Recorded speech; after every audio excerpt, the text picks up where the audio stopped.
Today on episode 29 of the podcast, we'll be discussing Michael Mann going back and doing a sequel to Heat, which, came out in 1995. It's been quite a while. We've got a sequel coming, potentially filming at the end of the year, and we have the Emmy nomination. So how did Shogun and other shows fare? We'll also break down the season or series finale, we're still not sure what it might be, to The Acolyte, and reviewing the summer disaster blockbuster film Twisters. I'm Brad, he's Josh, and welcome to We'll Bring the Popcorn.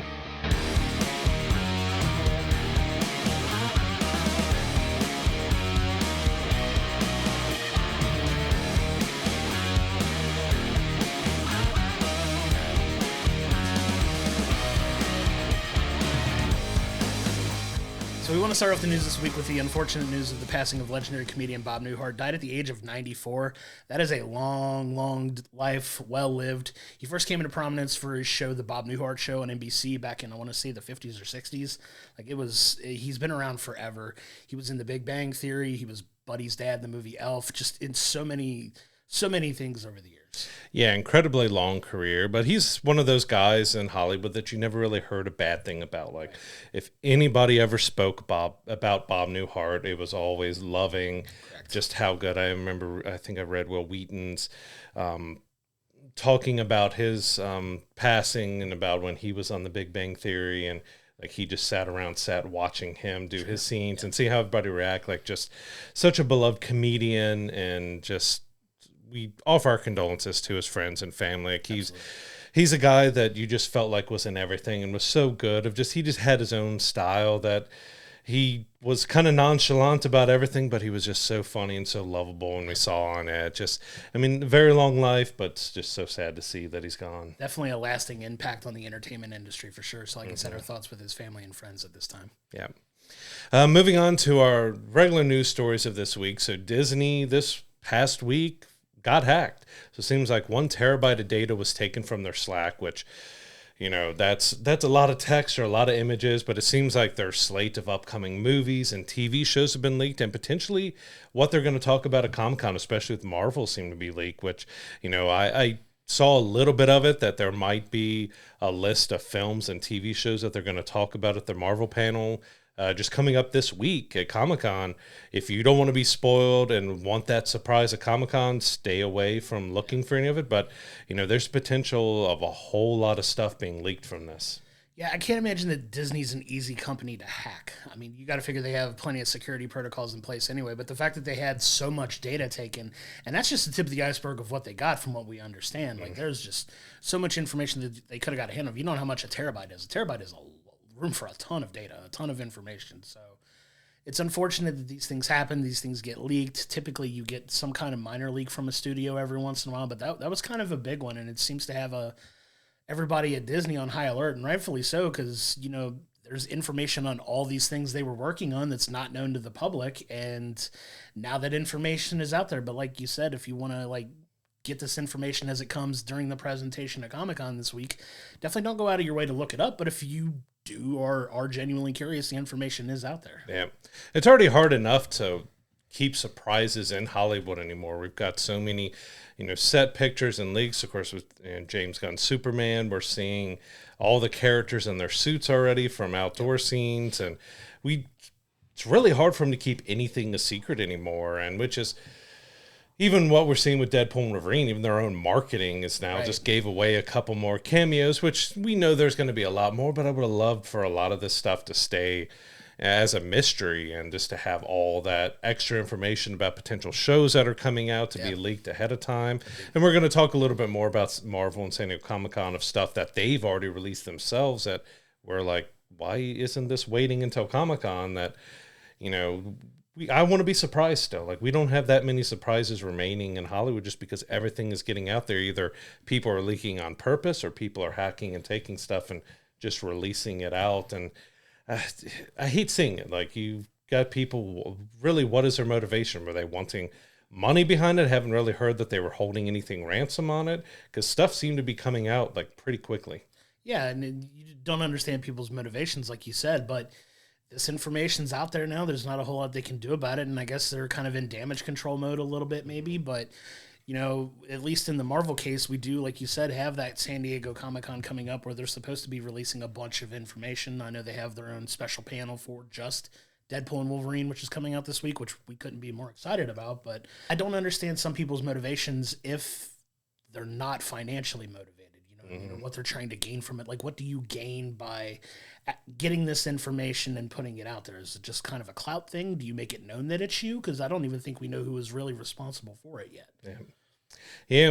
Looks like they really need to tighten up their slack and what they share on there, because, I use that for work and everything else too. And you normally don't try to share too much personal stuff and something like that. But even with, the other side of things that happened this past week in the tech side with what went down with Microsoft and same thing. All that stuff that, one little line of code or one change took down so many different places. Like, you think by now with how much, Sony and so many other companies have had leaks and stuff. Like, I think one of Sony's leaks was everything was in a plain text document and really easy to read and find. Like, we need to be working on our cybersecurity and other stuff more to keep things secure and not have all this information leaking out before they're ready. Yeah, you got to definitely have more redundancies in place to kind of protect yourself from those types of things. But it's unfortunate, but like we said, if you want to know, you can look it up on the internet. The information is out there if you want to find it. But if you're like us, we kind of enjoy still having that information presented in the way they want to give it to us as well. So you can kind of do with that information what you will.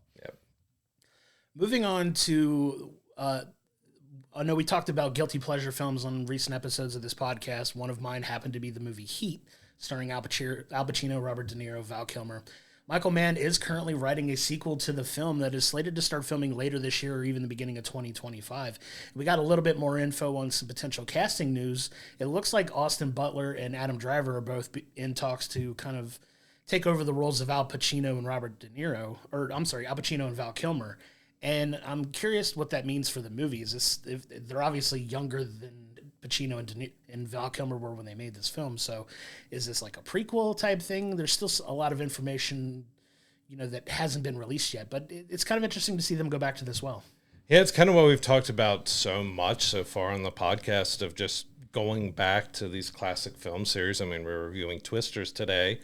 And just they keep going back. At least we have Michael Mann is returning to do it and stuff. But there's even one somewhat related that John Woo has redone one of his films himself and is releasing. It's going straight to streaming. But we're seeing a lot of films being revisited. But is Heat something that came out at the end of 1995? Yeah.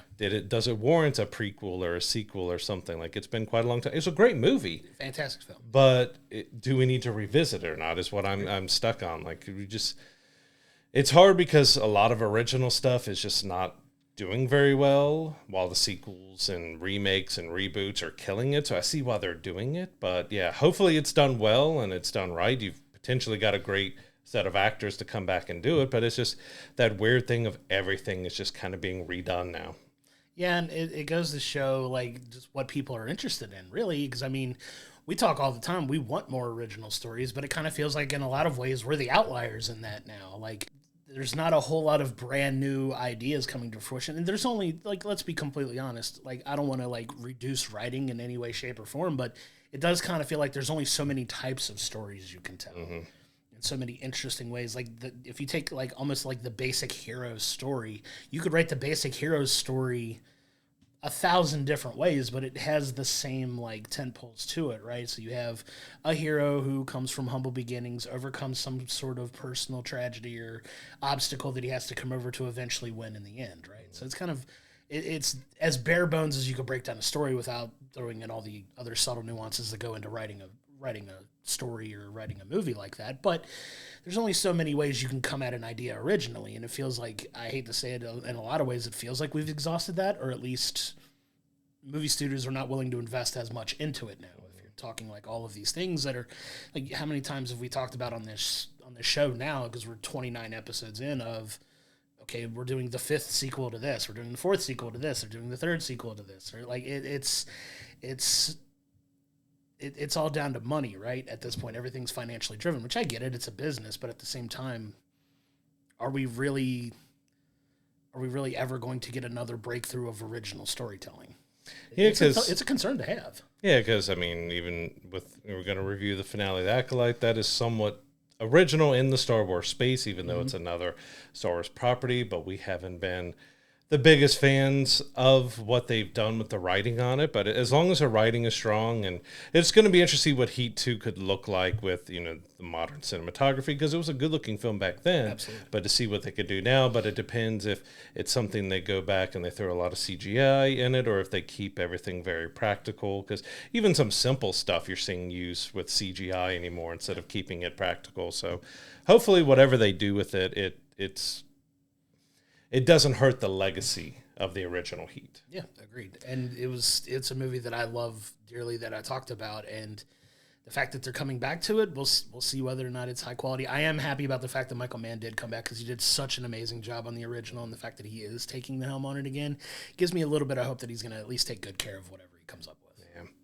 Yeah. Moving on to another story here. So, and it's kind of related because Shogun was one of our just most beloved series of this year so far. We absolutely loved it. It was fantastic, but you know, it was supposed to be a limited series, and now they've decided they're going to do 2 more, and we've been iffy on, like, does it really need 2 more? Because the writing, the acting, everything was so strong in that first season.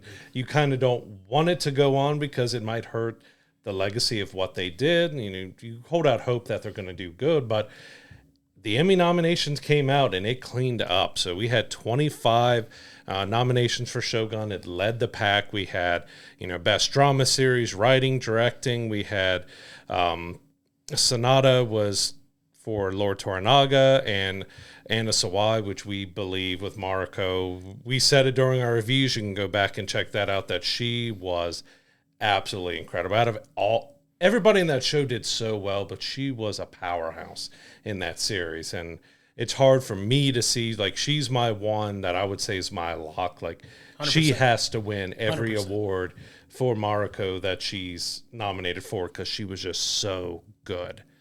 Then we also have, you know, the actress Yabu and Lord Ashido. Both of them got nods, but probably awesome. One of the big kind of snubs from that was we had our John Blackthorne actor with Cosmo Jarvis. He was not nominated at all. No. And he did a really good job. So it was kind of almost that he should have been nominated over Lord Ashido. He was great, but I think, you know, John Blackthorne's arc and everything that he went through and the emotion and, you know, up and down we got, he probably, to me, he was the one that was my biggest snub, and I think should have been included. Yeah, I couldn't agree more. I think you and I were both talking as they were releasing these Emmy nominations, and we were waiting for it when that category came up, and we were happy for the other actors that got nominated in that same category. But John Blackthorne, the actor that played that, amazing job in that story, and the fact that he wasn't nominated is a little bit of a miss on the Emmys. Like, don't get me wrong.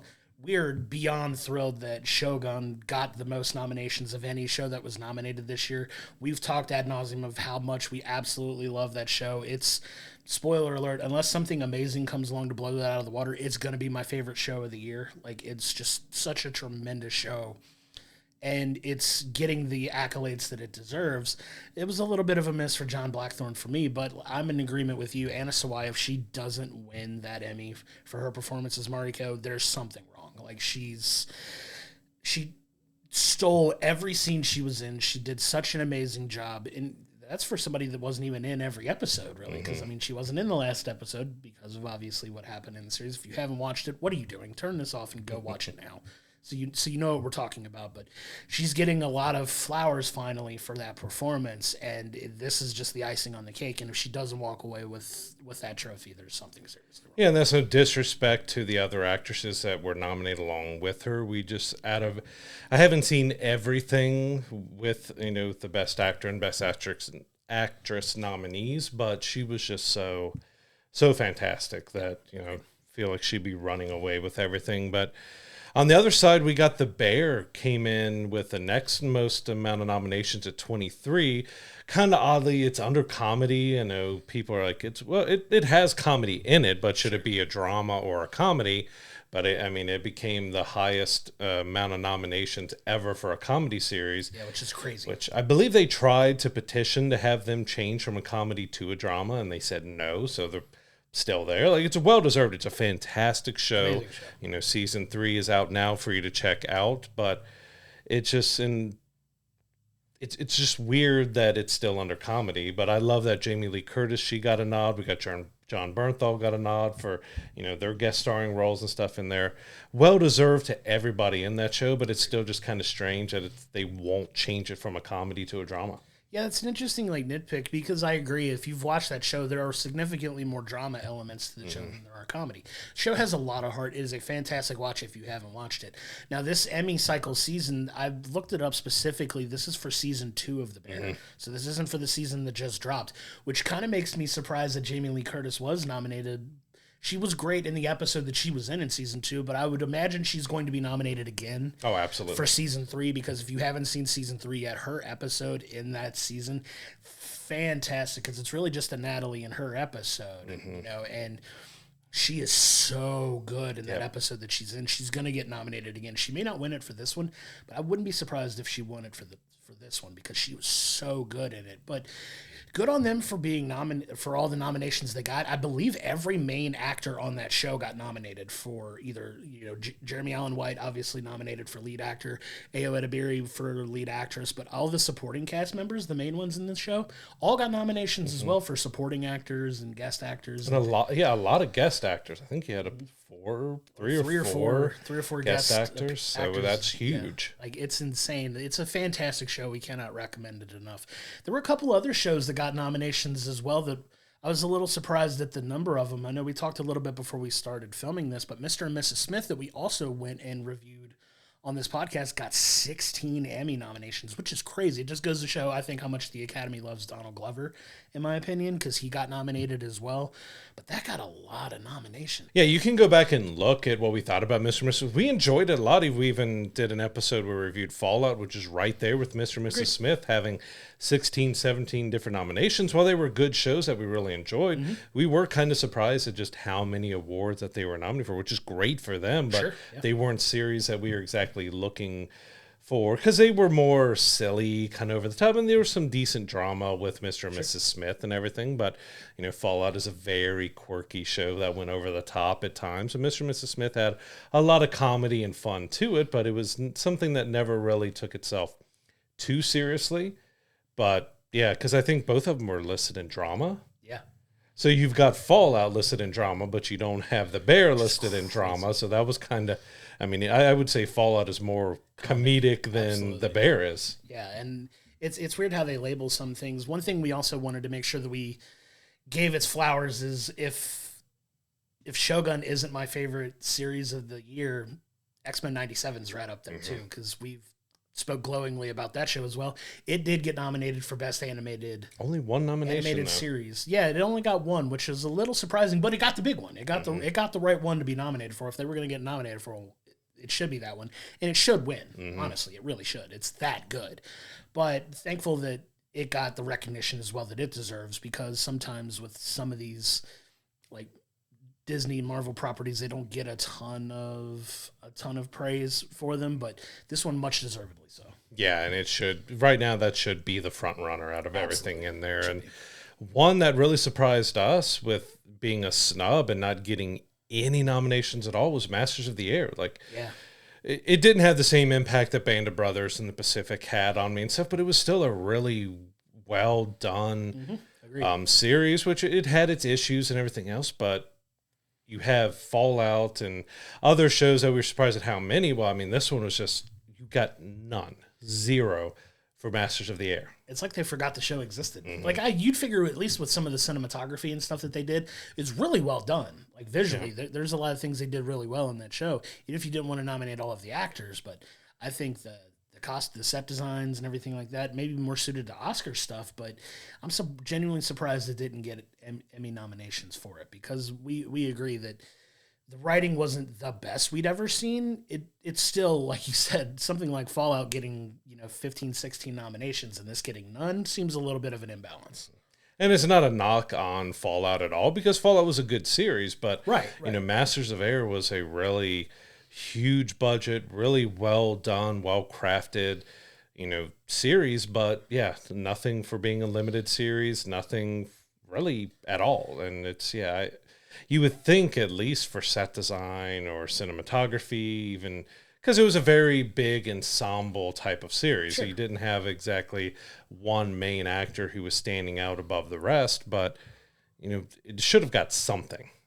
Yeah, and for the people that were not only in it but behind it, you would figure like sometimes you think these award shows are a little, I don't want to say political for like government political, but there's some politicalness in Hollywood to like, okay, if you got Tom Hanks behind a project, it's probably going to get nominated for something, right? And it didn't, which was kind of what surprised me. Like it at least would have gotten something, but here we are, no nominations for Masters of the Air, which is a little bit surprising. I still have to laugh how the Oscars got nominated for some Emmys, and it almost feels like a pat on the back. I know they're two different award shows that are not exactly related to each other, but for the Oscars to be nominated for Emmys just feels like, all right, good job. Right. It's the industry patting itself on the back, which is a little absurd. We could definitely poke fun at that and should, but it does feel a little bit like, hey, good job, wink, wink, nudge, nudge kind of thing. But yeah, we can't congratulate everybody that was nominated enough for all their hard work, and feel a little bit bad for Masters of the Air, but Shogun, I think, is going to rack up a ton of wins, and The Bear probably will as well. Yeah, again, Anna should win everything she's nominated for. That's still, to me, we're heading towards the end of July. That is the best performance of someone I've seen in probably a few years. Like, she just killed playing Mariko. Yeah, she's so good. So hopefully we'll keep an eye on that when it airs, and hopefully she walks away with that trophy. But moving on to another story, we've been talking about Inside Out 2 and just kind of the staying power that it's had in the theaters and the box office over the summer. It is getting ready to pass Frozen 2 this weekend to become the second highest grossing animated film of all time. And I'm going to say that with a little bit of an asterisk because I know we talked about this before we recorded. The movie that it's going to need to pass is the 2019 version of The Lion King. So that leads... I have a big issue with them calling that film an animated film because I don't agree that it is. Yeah. Animation to me is definitely not what I consider the 2019 Lion King, but for whatever reason, when they talk about it, they say this is the film that it's trying to beat, and it makes no sense to me.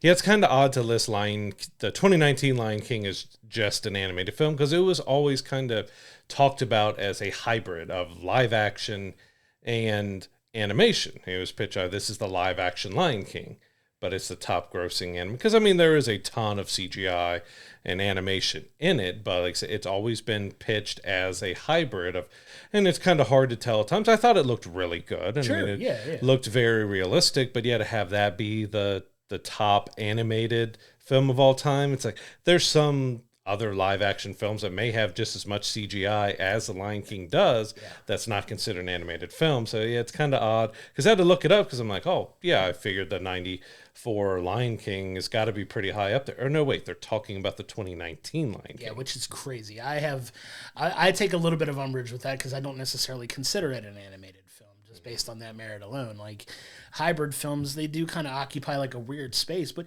it did a ton of business and it made a ton of money, and rightfully so. I enjoyed that film as well, but I just don't consider it. I think I'm a little bit more of a traditionalist when it comes to animated features, that I don't see that as being animated. So in my opinion, it should be the highest grossing animated film of all time at that, which is crazy to think of at this point, just because we talk about, people being so choosy about what they go to the theaters and see. This has had a ton of staying power, which goes to show, one, how good the film is, and two, the fact that people are still, weeks after it's come out now, are still flocking to theaters and seeing it.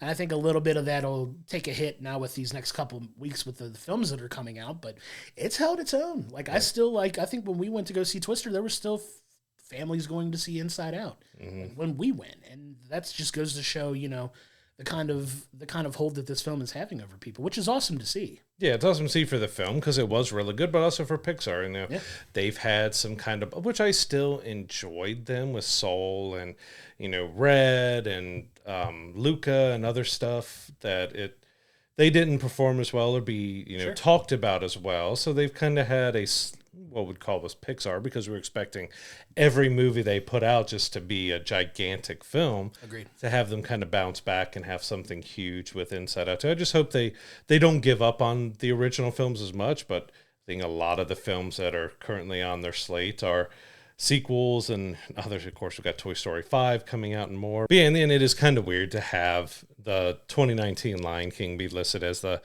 biggest animated film of all time, because it was listed as a hybrid. I mean, Inside Out 2 and Lion King heavily created on a computer, Agreed. Very much CGI, but one went for a realistic, one went cartoon. So there was a debate that, does an animated film have to just look like a cartoon, or can it be, looking like live action? But the biggest thing was that they listed it as live action, that it's this hybrid, that they're trying to make it real and live action. Does that take it away from being considered an animated film? Yeah, in my opinion, it should, but that's the debate that we're having, right? If it's listed as that, it has the record for now. Hopefully Inside Out 2 beats it, so we don't have to have this conversation again. But yeah, I mean, it's just, it felt so weird, because if you told me like it was coming up on the highest grossing animated film of all time, you could have given me 20 guesses as to what that film was, and that was one I would never have landed on. And that's not, and I knew how big the movie was when it came out and how well it did, but if you just said animated films, wouldn't have been one that I ever listed, which is an interesting way of framing it, to say like, hey, this counts as that, because I guarantee you ask 100 people and probably 99, or if not all 100, wouldn't consider it an animated film either. Yep, absolutely.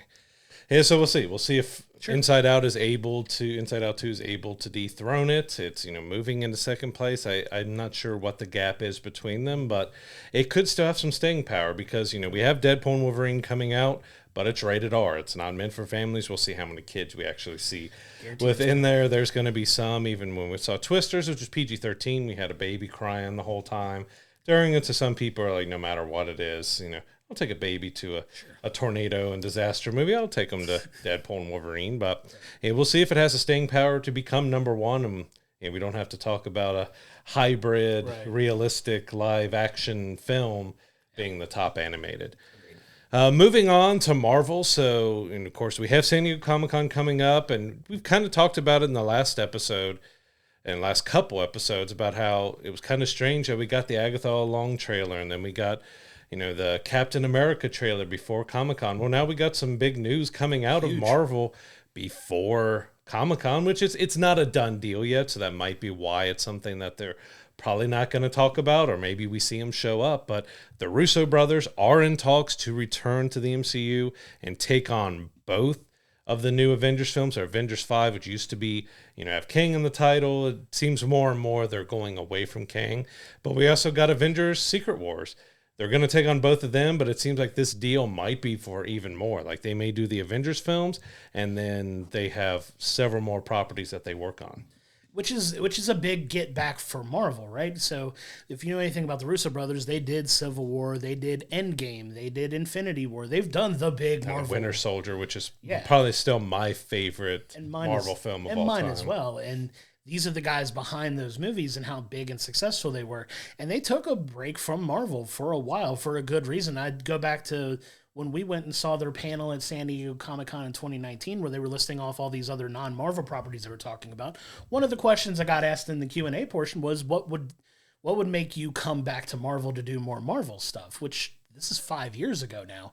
And it's funny that we're talking about it now, because they literally both said Secret Wars would be the thing that would get me to come back to Marvel. And it's looking like that's going to be the case. I know they were talking about potentially Sean Levy taking these up after Deadpool and Wolverine. Don't know what happened in those talks. Obviously, we're not privy to any of that information, but if they're not going to get him, landing the Russo brothers is about as big a slam dunk as you can get, because they have the experience. They know the inner workings of Marvel. They know the inner workings of the MCU better than pretty much anybody not named Kevin Feige, in my opinion. But the fact that they're potentially coming back here for not only those two, but they could be attached to more Marvel projects, I'm all for it. Well, they apparently asked to come back. Like, they talked to Marvel earlier this year, like, hey, we'll take on Secret Wars and stuff. And Marvel said no, and they approached several other directors, including Sean Levy, but now they're coming back around like, all right, let's go back to the Russos. And it is interesting that, they have done 4 in the past, and the initial talks is these next 2 Avengers films, but that they might do more outside of that is pretty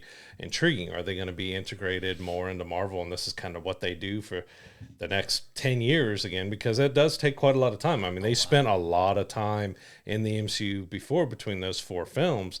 But yeah, they have a great track record, because all 4 of those films are really good. There's a lot of people who have some mixed feelings on maybe how they handled Spider-Man a little bit in there because we didn't get the most depth, but it was more over the Hulk, that how the Hulk in their films kind of got tamed down and we didn't even see him do much of anything Infinity War, and moreover Endgame that he turned into kind of a side character that really wasn't fighting. But, you know, Marvel has gone through a lot with the last phases where they've made some changes and, you know, changing how they do their storytelling. I assume that's going to change a bit as they go forward here, and we'll see if how many of the characters that they've introduced with Miss Marvel, and if we see She-Hulk or anybody else, because they said, you know, Kevin Feige came out saying that, you know, you're not going to see everybody.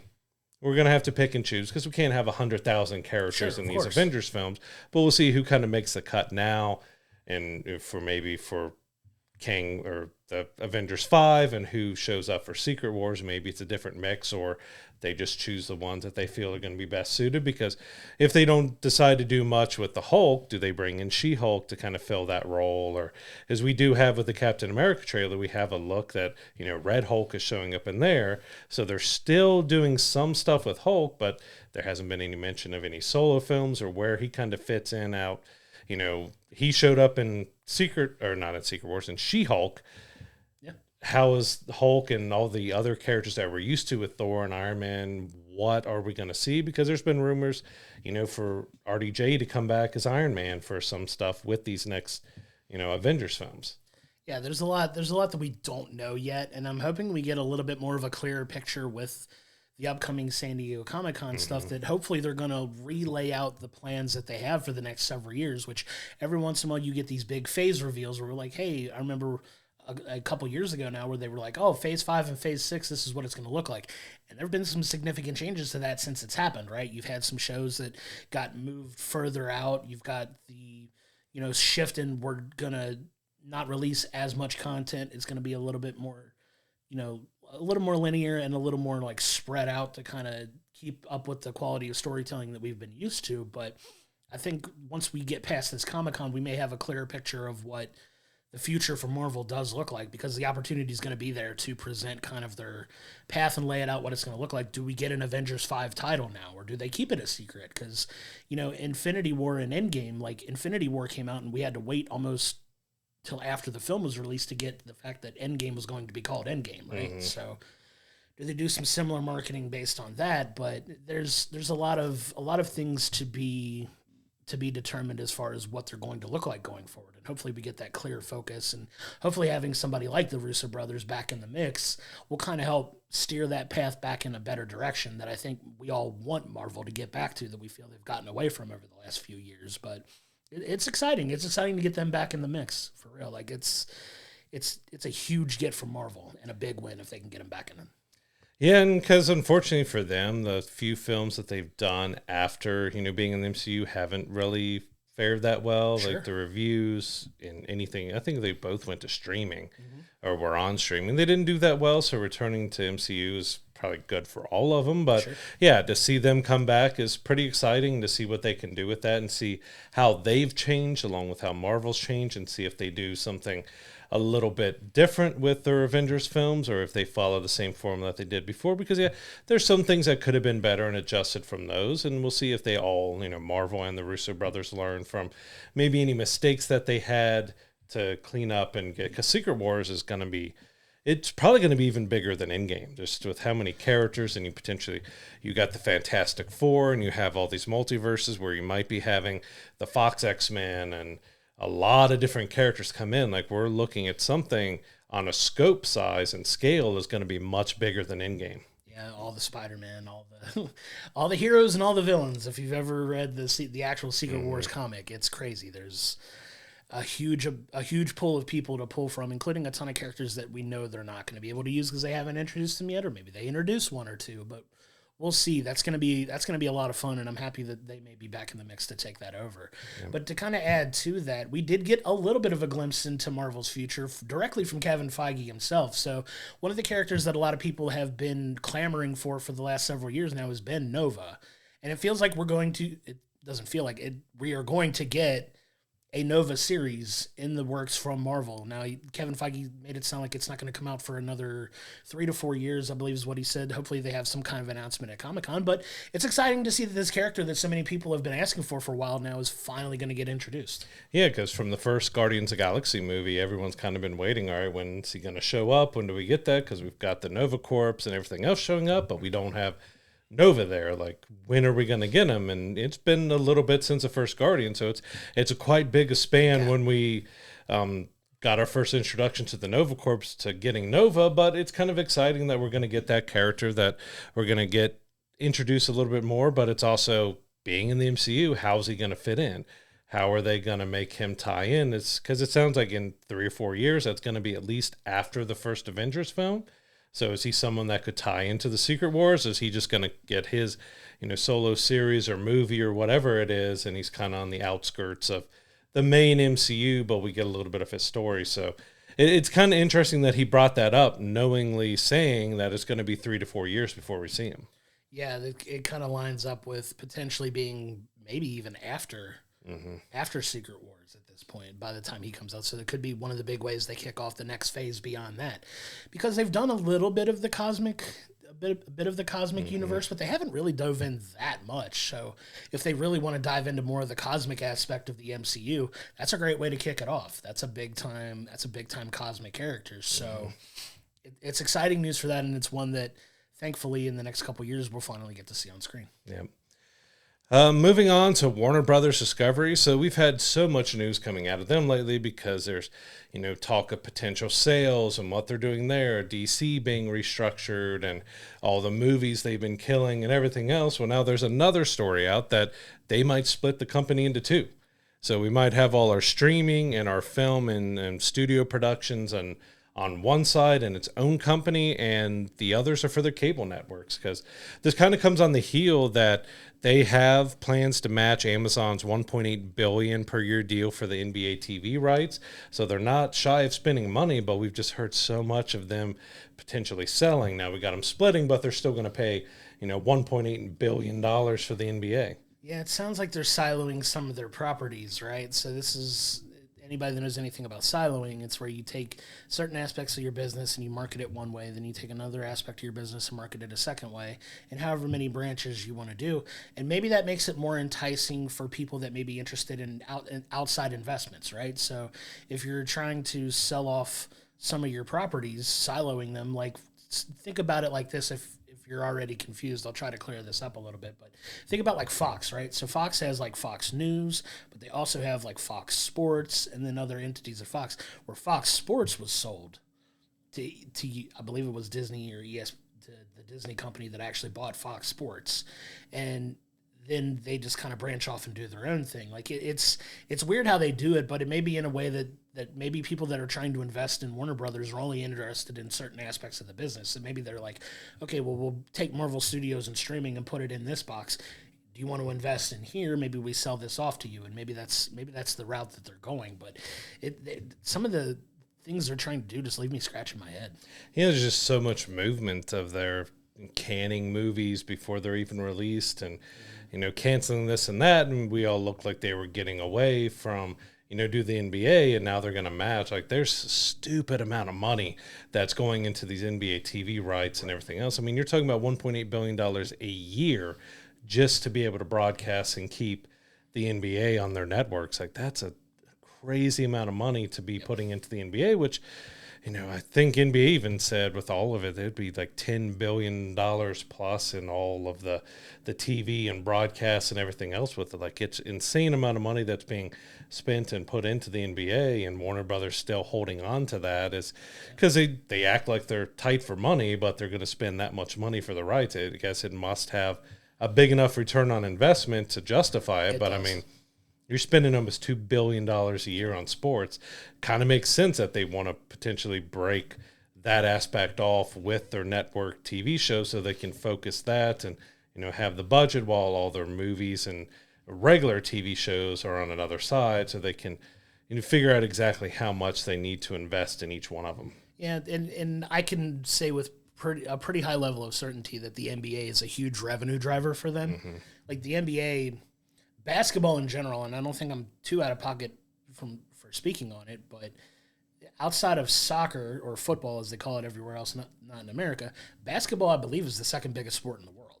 So it's grown internationally exponentially in the last 20, 30 years. You're seeing all the influx of, European players and Australian players and South American players coming to play in the NBA now. It's become a global entity, so much so that they've even talked about like international expansion in some aspects too, but in a similar vein that the NFL is doing. But it's such a big sport and such a big return for them financially that maybe putting that in its own box and investing in that to get that return that can help with other areas of their business is not the worst idea in the world. But I know for TNT specifically, for Warner, the NBA is far and away the biggest property that they have. So it's smart for them to maybe funnel all those funds into it. But it's definitely an interesting strategy that we're seeing them take right now. Yeah, and everything we've heard about their potential sales and stuff, does this splitting into two different companies mean, well, we're going to sell off potentially this part of the company and we'll keep this as a separate entity, so they could get rid of a few items that maybe is costing them too much money. Like maybe they get the NBA rights, but they sell that off to someone else who, wants to carry that on, and they take that money to put it into their film and TV shows. We don't exactly know what the full motivation is and driving force behind it, because we've heard for months now that they're up for sale. Like they're waiting for someone to buy. I think a Universal merger has been talked about. There's been quite a lot of different mergers. Maybe this could be part of a merger. Like Universal maybe wants this part, but they have no interest in the cable networks because they have their own and they're not interested in sports. Well, maybe they split that off and they just move forward with being bought out as a movie and TV studio. It's interesting to see how that company is going to look a year from now. I'd love to revisit that once some of these deals go through and we get a clearer picture of the direction they're going in.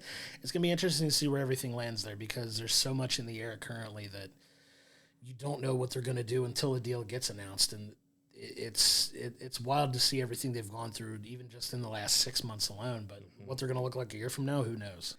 So now I want to kind of pivot to a show that both you and I love, that is one of our favorite shows ever, and that's 24. So 24 is a hugely popular show in the early 2000s. It starred Kiefer Sutherland as Jack Bauer, a CIA agent turned government fugitive turned agent turned fugitive. The running joke was he flips back and forth between being hunted and being the guy that helps save the day. But it was a really revolutionary TV concept at its time, because it takes place over the course of one calendar day, and each episode's like 1 hour of that day. Just a fantastic show over the years. But there's talks of film finally being made, but we don't know if Jack Bauer is going to be a part of it or not.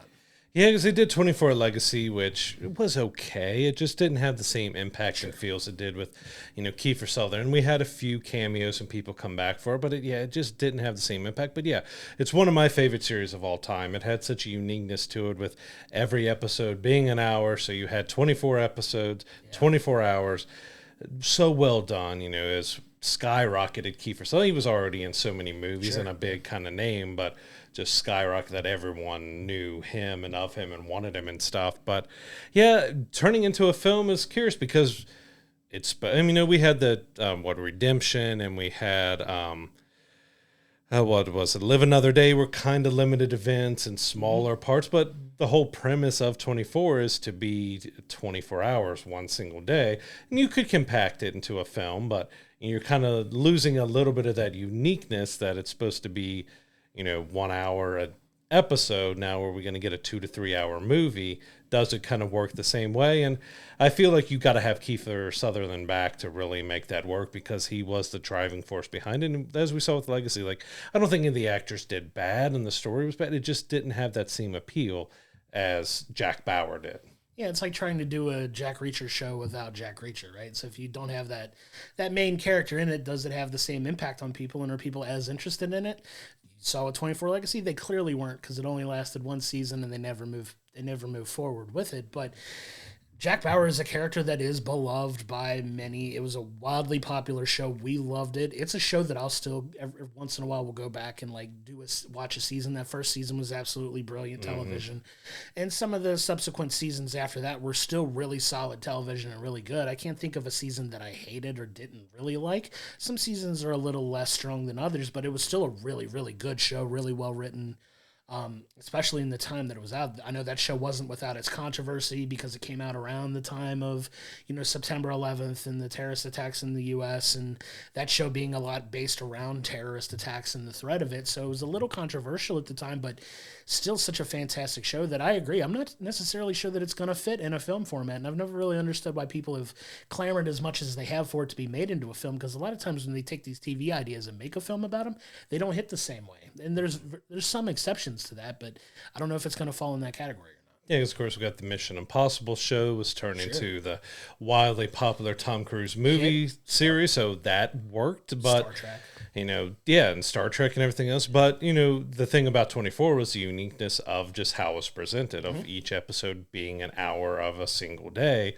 You're condensing that into breaking in 24 hours, if they're sticking with the main core of it, into a 2.5, 3 hour movie. I hope it works well. I'll be there to watch it regardless, because I love 24 so much, but it'll definitely have me there a lot more if Kiefer Sutherland's a part of it. But what story, especially after this long, do we have left to tell of Jack Bauer? Because he went through an incredible amount of stuff, like a really heavy, emotional, damaging tolls on just every aspect of his character. What's left to tell out of him, but what do we have to tell outside of it? I have a feeling it's probably not going to include Jack Bauer, and it's going to be, bringing in another character and trying to do it in a little bit different way. But I hope it's good, but I still will want to see Jack Bauer show up. Worst case scenario, if it's not Jack Bauer centered, he has to make some kind of appearance in the film. Like he just has to. He's so critical to the success of that. That doing anything without him, in my opinion, doesn't feel the same. Like it feels like a completely different story, because he was essentially that show. Because you go through so many other characters that some lasted throughout the entire show with him, like Chloe was a big character on that show, and some of the others that made it through most of the seasons, even if they didn't disappear for a couple seasons and come back. But the way they ended it with him, he's finally on the run and gone and out of the light, and kind of got away with, not really having to face for, things that he had to do that were kind of against government orders. It's a whole messy situation, but it feels like he finally got away and got to, move on and hide away peacefully in the way that he wanted to. What's going to draw him back out? I don't know. That could be the basis of the story. Who knows? I really do hope that it's centered around him if they do it, though.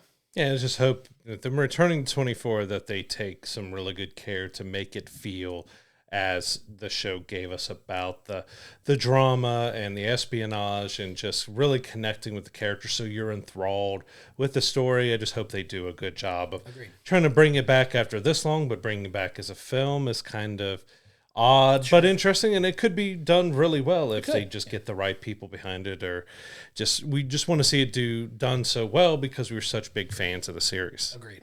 And so one series that was not as beloved as 24 is the Halo series on Paramount Plus. It was very controversial to fans and everything else, because you have Master Chief taking his helmet off so much, and there was just so much stuff that just felt out of place for Halo. Well, it seems like the ratings or something else is spoken, because after 2 seasons, Paramount Plus has canceled the Halo series. But Microsoft came out saying that they're not quite done with it yet. They're going to shop around, see if it comes to attention of any other studio before they just kind of write it off and stop. But honestly, I watched the first season. I wasn't a huge fan of it. I haven't watched a second season yet, because the first season was so kind of rough to me that I just didn't want to return to watch season 2. I've heard season 2 has some really good episodes, but overall that it wasn't that great, and it had some issues, and it's kind of not surprising that it's been canceled after 2 seasons.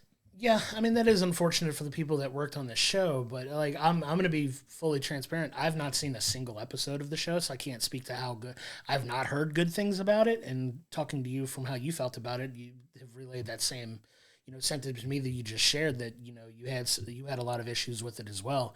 But I get why Microsoft's not giving up on it necessarily, or they're going to try to shop it around other places, because if you know anything about Microsoft and their gaming consoles with the Xbox, the biggest Xbox series they have is Halo by far. So the fact that they're trying to make it work potentially, I don't blame them for trying, but just based on the quality of writing and the way that the way that people have talked about that show, I see why it's not getting a third season necessarily. But it is unfortunate when you hear about these shows getting canceled. You hear it every year, like all these shows last for a year, or even in a lot of cases, high quality shows get the legs cut out from under them in some cases. So it's always a hit or miss thing, but I'd love to know what the budget on that show was, because it feels like it was huge. So that may have played a big part in it too. It's like, okay, maybe we're not necessarily getting the return on the investment that we're putting into this series out of it, and it may not necessarily be quality of television driven by them. It could just be a budgetary reason.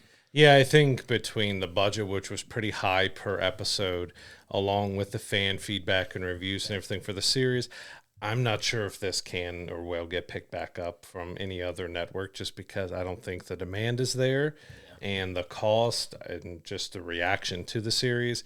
It's going to be hard for me seeing it's going to be hard for them to try to find another home for it. Yeah, and hopefully they do. If there's an entity willing to pay for it, maybe Netflix gets in on it. Who knows? But it's a shame that something like that doesn't have the staying power that it could have. But I get why they canceled it. It's unfortunate. I just haven't heard a whole lot of praise for the show. I did hear that the second season got a little better, but it may be too little, too late. And it took so long to get the series too. Like, we had heard about it being in production and ready for, I think, 7-8 years before it actually came together. Like, they were talking about it for so long. And then most of them that are the most critical are the bigger fans of it. And I played every Halo game, and I've beat every Halo game. I was never a huge fan of the series. Like, it got better around 2 and 3 and everything. I think the most fun I ever had was with Halo 3, playing with the buddies and going through the campaign and multiplayer and everything together. And the last few Halo games have been kind of down on reviews and how fans have felt about it. So it's kind of in that mix where fans are just not feeling great about the games. They're not feeling great about the series. So there's something maybe Microsoft needs to be looking at the whole Halo franchise as a whole and kind of step back, let the show be done, and step back and see exactly what they need to do to bring that Halo series, or the Halo series of games, back to where it needs to be. And maybe instead of continuing that series, maybe they do a Halo movie and do it in a different way than the series, so that maybe they can, see, all right, we made some mistakes, we did some things wrong with the series, how can we correct that? And let's try to see if we can make it work as a movie. Yeah, it's certainly possible. A movie may be the smart route to go. Some properties don't do well in TV formats. Maybe it is better for a movie. So we'll see if that does as well. I'm kind of in agreement there. I think if they make like the next Halo game, if it's, a huge rousing success, maybe that piques interest in it again, and maybe they can pick the ball up at some point and either do a movie or maybe even reboot the show in a different way that maybe you'll get people excited to watch it. So hopefully we'll see if they can kind of capture some of that magic they did have at one point. Yeah. So I want to move on to a film that's being remade that I didn't necessarily think was ever going to be remade, but it kind of makes sense because we haven't seen a movie like that in a while, but we are getting a remake of the 1991 film Backdraft. So Backdraft is about, firefighters and, the dangers of fire, the dangers of fire and firefighting and everything like that. But they got a pretty good lead to be cast in the role of this film, supposedly, and it's going to be Glen Powell, who is just hitting home runs left and right everywhere we go. I know we're about to sing his praises in a minute when we talk about Twisters, but getting Glen Powell attached to it is a big deal.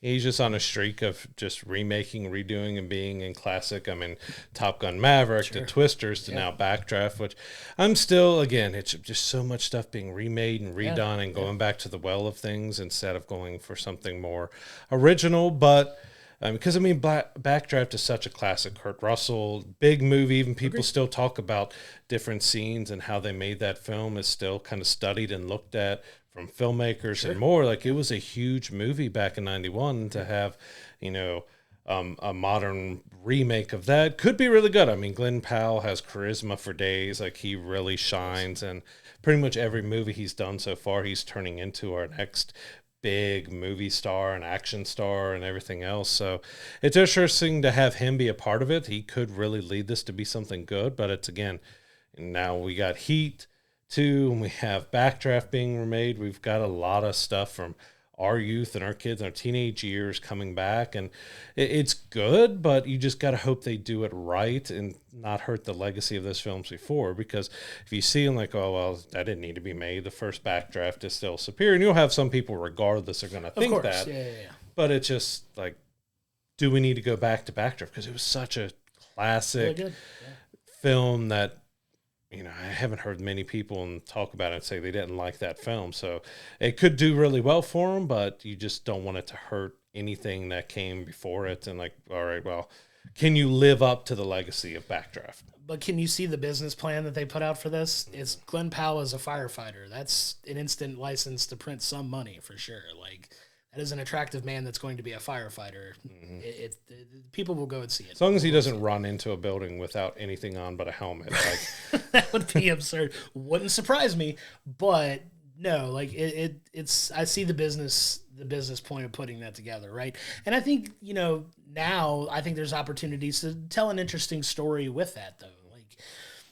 I think not to be undersold is the success of like some of the drama shows we've seen, like Chicago Fire for NBC is a huge hit. So the audience is there for those types of movies and TV shows, and it's one that we haven't really seen in the film space, like that type of movie being made in a while. So I actually think it's more smart than some of the other remakes that we're getting, just in the sense that, okay, this is kind of a unique property and something that we haven't touched on story-wise in a movie in a while. Like, there hasn't been that type of movie being made that I can recall. And you got the Fire Country TV show as well. That's been doing really well and really popular. So, yeah, going back to something firefighter related in film, it makes sense. Again, but maybe they just didn't feel like they had an original idea that matched up to how great Backdraft was. So it's like, all right, let's just remake Backdraft and see how it does.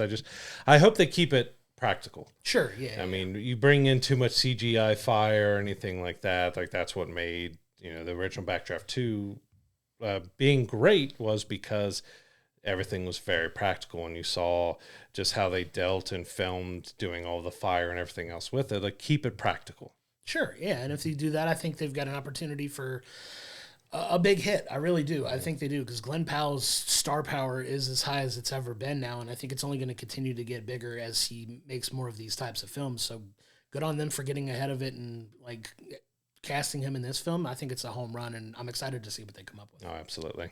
So moving into our last story. So this is kind of big for us in the Cincinnati area here. So the Sundance Film Festival is a very large, big film festival. You see a lot of movies doing their premieres for anybody to see it there. They've been in Utah since, I think, their inception. They're potentially looking to move out of Utah in 2027 whenever that deal is up. And Cincinnati here locally is in the running to take over. So it'd be fantastic if we had that film festival coming here locally, and we can attend and do stuff with it. But even just have it in the area, and for Cincinnati, as we've been getting more and more films made here, we've been getting just trying to get more films made and all that, and smaller films and bigger films done in Cincinnati. To have the film festival here as well would be great for the movie industry for Cincinnati. Yeah, and one of the beautiful things about this area, if you've never been here, a lot of the architecture and infrastructure in the city does lend itself to really good filmmaking. Like, we've seen, Bike Riders, if you've gone and seen that was filmed here.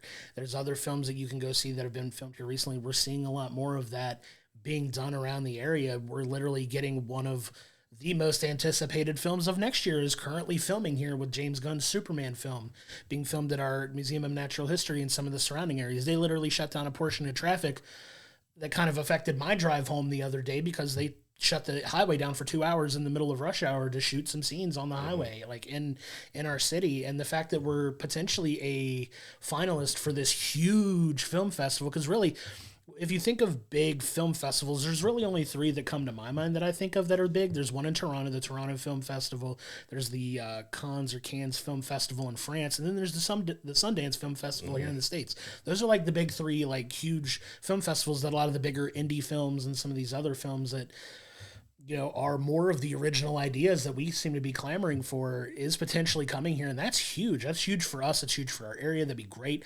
I know with us doing the podcast, I know we'd kind of talked about if it does potentially getting press credentials and things like that. It'd be huge. I would love to go do something like that. And a lot of big names show up at these film festivals as well to be a part of the premieres of the movie. So you're talking about a big Hollywood influx into the area, and I'm excited to see what this film festival does wind up, and I really hope it's here. Yeah, because we also have, I think it's Atlanta, Boulder, Louisville, even bringing Kentucky into it here. Salt Lake City, Santa Fe are all in the running, but pick Cincinnati. Come on, bring it here. That'd be huge. Because we have had such a resurgence of films being filmed here, because we do have a lot of older, areas, a lot of older buildings. We have great Art Deco architecture. Like you said, with our Cincinnati Museum Center being the Hall of Justice from like the 70s has been a big influence on it. And having that filmed here is just fantastic, and including that. But yeah, the Art Deco and older buildings, it depends exactly where in Cincinnati could hold this, of kind of what theater chain or what area, if they're going to build kind of or commit to a new area that could have, theaters and places that they could do it. We don't know exactly kind of what they're looking for. If, they're looking for something already established with a lot of stuff around it that would work, or if they're looking, all right, we're going to build an area that's going to have it, and throughout the rest of the year it can be used for other things, but when the festival's going on, this is our space. But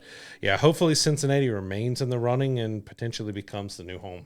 That would be huge. I'm so excited to see where it does wind up, and hopefully Cincinnati gets it, and that would be amazing for not only us for the podcast, but for the city in general. It'd be a huge influx of, could you imagine like a good chunk of who's who in Hollywood converging here for something that big? It would be huge for the city and huge for the economy in the area, but even more for us as film fans. Like, even if we don't get necessarily press credentials, we're going to go to it regardless, just to see what films we can see and hopefully talk about them here. That'll be a lot of fun. I'm excited for that to be a possibility, and I don't know how long it's going to take for them to announce that necessarily, but they've still got a couple more years left in Utah, but hopefully they wind up in Cincinnati. That'd be really cool. Yeah, because it's not up until 2027, so it's looking like the 2028 would be there. So we're still quite a ways away, but you think maybe in the next couple of years, by 2025 or 2026, they'd be making that decision. So whatever needs to be done for those cities to get ready to host it, they have time to either build or adjust or do what they need to do to be able to hold this. But we also don't know,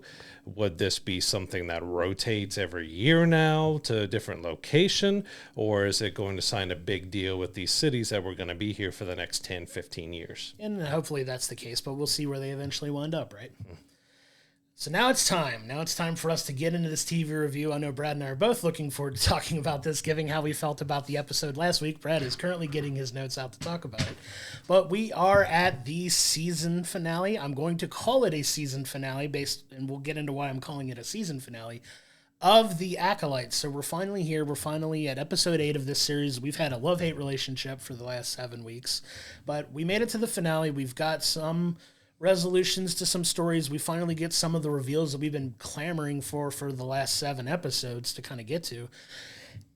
It definitely feels like the people that wrote this show are banking on more than one season of the show by the way things wind up, because there's a lot of threads potential for further stories to develop based on how this season ends. Because it does, even the last scene of the episode leaves us on a bit of a cliffhanger with a character that everybody that knows Star Wars knows this character. Yeah, and we haven't really said in the last few, but there are going to be heavy spoilers. We're talking about the ins and out and everything with it. It is the season finale, so we can talk about the entire series as a whole. But I didn't dislike the finale. It had some good parts and moments to it, but it just kind of solidified just how frustrating the season has been. Like, The Acolyte was one of my most hyped series that I wanted to see this year. Agreed. It was Shogun and it was Acolyte as the 2 biggest ones that I really wanted to see this year, and it confirmed some of the frustrations while also kind of building out some new frustrations as well, because there's just so much stuff that's alluded to and brought up that we don't really get. We don't get how we got to this point. Like, and then some stuff, oh, well, we got you. Like, no, it's just kind of poorly set up, because, we're brought in to hear that, we jump back to Osha in the helmet. She's kind of almost having a panic attack, and Kamir takes it off of her and kind of sees where her power is and is sensing a lot of stuff in Osha. And, we get kind of set up that they're going to go look for May, and they're going to go try to find the resolution and everything to it. But Kamir's like, hey, this is the last time. Can I train you? Like, will you train with me? And she shoots him down every time with training, which also adds up to some frustrations to how the season ended, because it just, especially with Osha and May, for me, they just did not connect very well on how the story was told. Like, we just have them appearing one way, but now our reveal is like, hey, they're completely opposite. Yeah, I agree. And it's so frustrating the way they've written these characters, because when you see where they wind up, I'm fine with what they wind up doing. It's just how they get there That's the part I've always taken umbrage with, because you don't get everybody's motivations, and they do such a poor job of setting up those motivations. Not that they have to beat you over the head with it necessarily, but most people should be able to pick up, oh, I get, okay, that kind of makes sense, but it just doesn't, and it falls so flat for me. Like, this episode overall, I'll give you kind of my overall thoughts on the episode before we kind of break it down a little bit more. I don't feel like it was a bad episode necessarily. It's certainly better than that garbage they gave us in episode 7. I will say that unequivocally. It is a much better episode than episode 7 was, although that was a very low bar to clear. I don't think Soul is in any way redeemed in anything that they did with him in this episode. And like he said, we're going to get heavy spoilers because we're at the end here, but we can't avoid talking about the nuts and bolts of the episode without spoiling things. But like you said, there's the start of, Osha has this vision that she sees in what she believes is May killing Soul. So she has this urgency to go find her sister to kind of stop her from killing Soul. So she still cares about Soul, but she's still a little bit in the dark of what got revealed in episode 7 at this point, that Soul was responsible for the killing of her mother and helping, destroy the coven that they, were raised with. And, now her and Kamir are off on this trek of, well, he's trying to convince her to train under him. She's still not ready to do that yet. And they're both going after May, but they're going together, which still, like, okay, are you using each other? It's like, we're both going to go and we'll see who finds her first. Like, it feels just, it's kind of lazy, but. Yeah. I got to say overall, like, Osha and May, they didn't handle their story. There's such an interesting thing behind them, with them being created by the Force and what they could have done there. I just felt like it just wasn't done in a cohesive, kind of smart way. And the same thing with Soul. Like, in the end, I started off so high and bright on Soul. The first 2 episodes were really interesting, made him a character that you really started to want to follow. But by the end, they've completely destroyed him. And that was probably part of it, that you're supposed to see the Jedi are not as righteous and good as we feel they are in everything else, and that he's a troubled Jedi who may have had good intentions behind what he did, but it wasn't good that he did. But it's the way that in the episode Soul quadrupled down on how he so heartily felt that what they did was right, that he never apologizes, never gets into that emotional weight of, like, he could have said something like, I'm sorry for how things turned out. We didn't mean for anybody to die or anything else. We thought we were doing right by you all. But he just, he explains that it was an accident, that how their mother was killed and what happened to the coven. But he doubles down on, like, I did the right thing. Like, we were right to do what we did, but we never got to see exactly why they felt it was right. Like, episode 7 more showed us that Soul was a very creepy character who sees the twins in the woods, sees a character being a little harsh with them, but there was nothing that was ever revealed to us with the Coven that would have ever made anybody go to the lengths and things that Soul did. Like, we never got a solid explanation on why he was so insanely over the top for these twins. Yep. And especially with Osha, like, we even get a reveal that he loved her in the episode. I mean, you think of platonic as a daughter or maybe something else, but how did we get there that he sees him in the woods to being obsessed and that he loved him? But the biggest thing was that he just never said he was wrong or that he was sorry for how things. He said it was an accident that it was happened, and his biggest regret was that he couldn't save both of them. But he never said that he felt bad about what he did. And that's kind of the issue that I had. Like, you could have had a kind of a redeeming moment for him in the end, that he was still very wrong in what he did, and he did some horrible things, and you can still have that tortured, not a great person, but you set up to be very sympathetic to him and what he did, but in the end you didn't really care. Like, it kind of killed the character overall for me, that they just didn't give a great arc. Like, you can give that we want to see the Jedi not as good and not as wholesome and do bad things, but there just wasn't anything that felt right about Soul and the twins. It just felt like a creepy obsession that just never really made sense. Well, I think if the overall goal was to make you dislike the Jedi or distrust the Jedi or come to realize that not all Jedi are altruistic and things of that. They did a good job of that, because I'll be honest, these Jedis, for lack of better terms, suck. Like they're not good people. They're not like, there's not a ton of redeeming. They believe so much in what they're doing is right that they're almost fanatical about it, to the point where like consequences, just don't exist for them, right? Like their way is the right way, and they will do whatever it takes for that to happen. In some cases, this Soul character is justifying him killing. Like, it's unfortunate, but I'm still right. I'm like, what? Like, what are you doing here? Like, what did it? Ah, man, it is so. There was no redemption that he got before. Spoiler alert: he gets killed by the end of the episode, and there was just no redemption whatsoever. And we'll get to how he dies in a minute, because the how he dies is important. But we get so many things in this episode that are at least revealed or cleared up. We do get a lot of the answers we've been looking for from this series since episode 1. We get a lot of things answered, but it still does leave a lot of questions too. So I know we're going to go through like kind of a little bit of this bit by bit, and I've seen this a few days ago now, so I may not put all the right pieces in order, but you get the thread with Soul, you get the thread with the twins, you get an answer to the backstory of where Kamir is coming from with this distrust of the Jedi, and a lot of our theories, are proven to be right by the end of this, and that's fine. But everything felt like it was so jammed into this last episode that I think could have been better suited to have been revealed throughout the season as we go along, and I think it could have worked a little better. I feel like this series definitely needed to be an hour per episode and not 30 to 40 minutes. Like, it felt like they opened up so many threads, but they didn't give themselves enough time to really make them pay off as we needed. And like I said, with the twins, I've had an issue from the beginning because we've never really felt solid with their story. There's something that could be very interesting, but, throughout the series, we've got May starts out as the Acolyte, that she's, kills Indara and gets Torben to take the poison, and she's going after Kelnaka, but, she's not the one to get there, but the one at the heart and the core of it is Soul.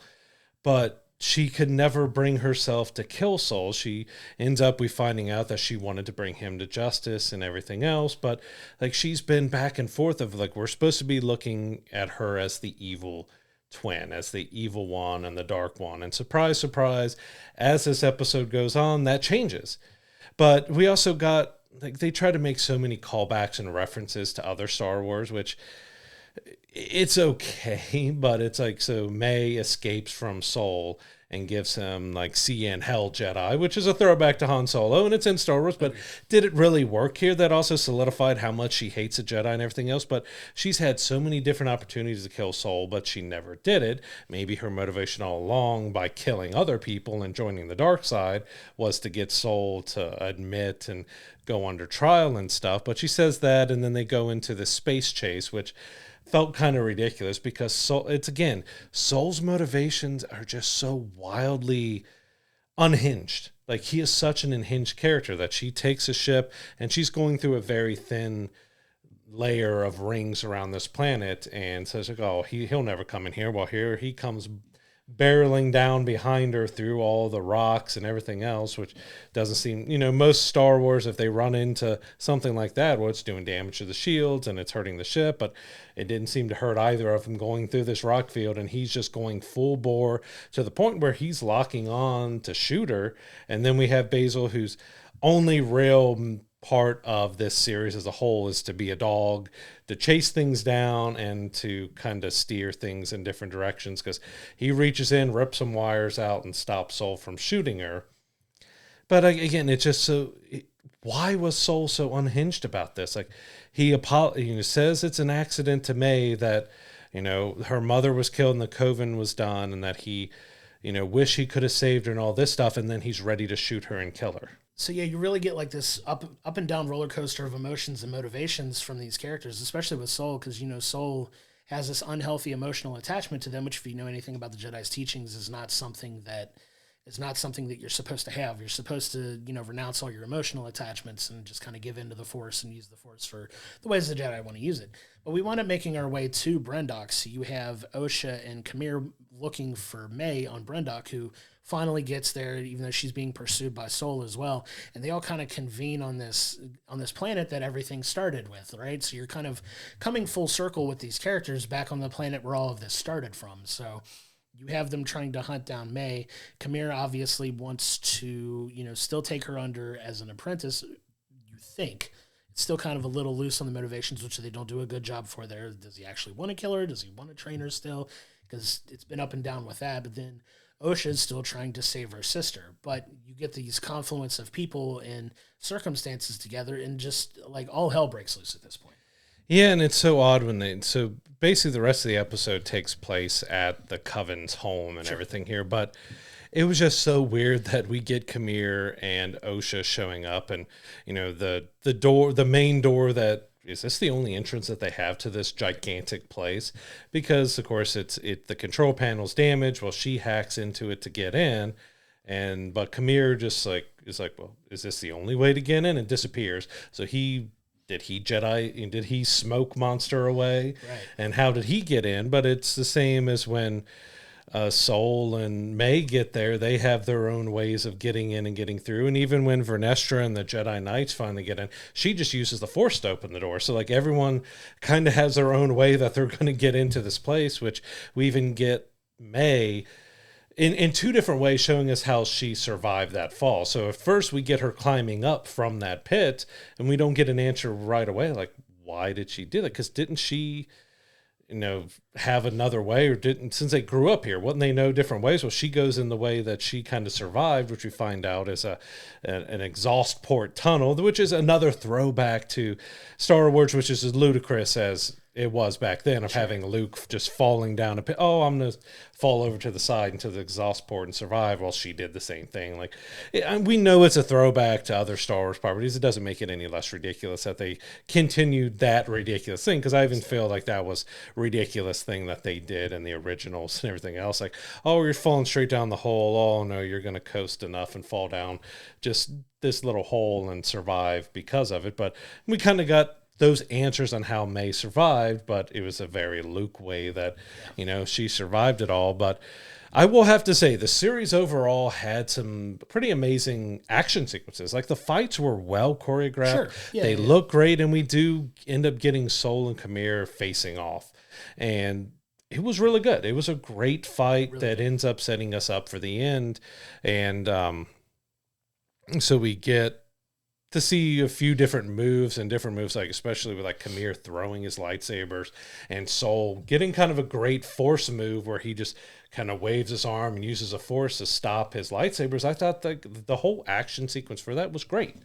That was the most enjoyable part of the finale for me, was that fight sequence. Like, it was really well done, but at the same time, it kind of set us up for things that we seemed telegraphed it was going to happen, First, May shows up to the fight as they've kind of disarmed each other, and she takes Soul's lightsaber, and Kamir does the standard Sith. All right, look at your feelings, use that anger, strike him down. And she yet again is like, she has an opportunity to kill Soul. She decides not to, throws it away, which ends up cracking the lightsaber, which plays a pretty big importance to the end here, and says, no, I want Soul to, confess to what he did and pay for what he did in a different way, in front of the council, in front of the Senate, of making sure they all know and see what the Jedi have done wrong.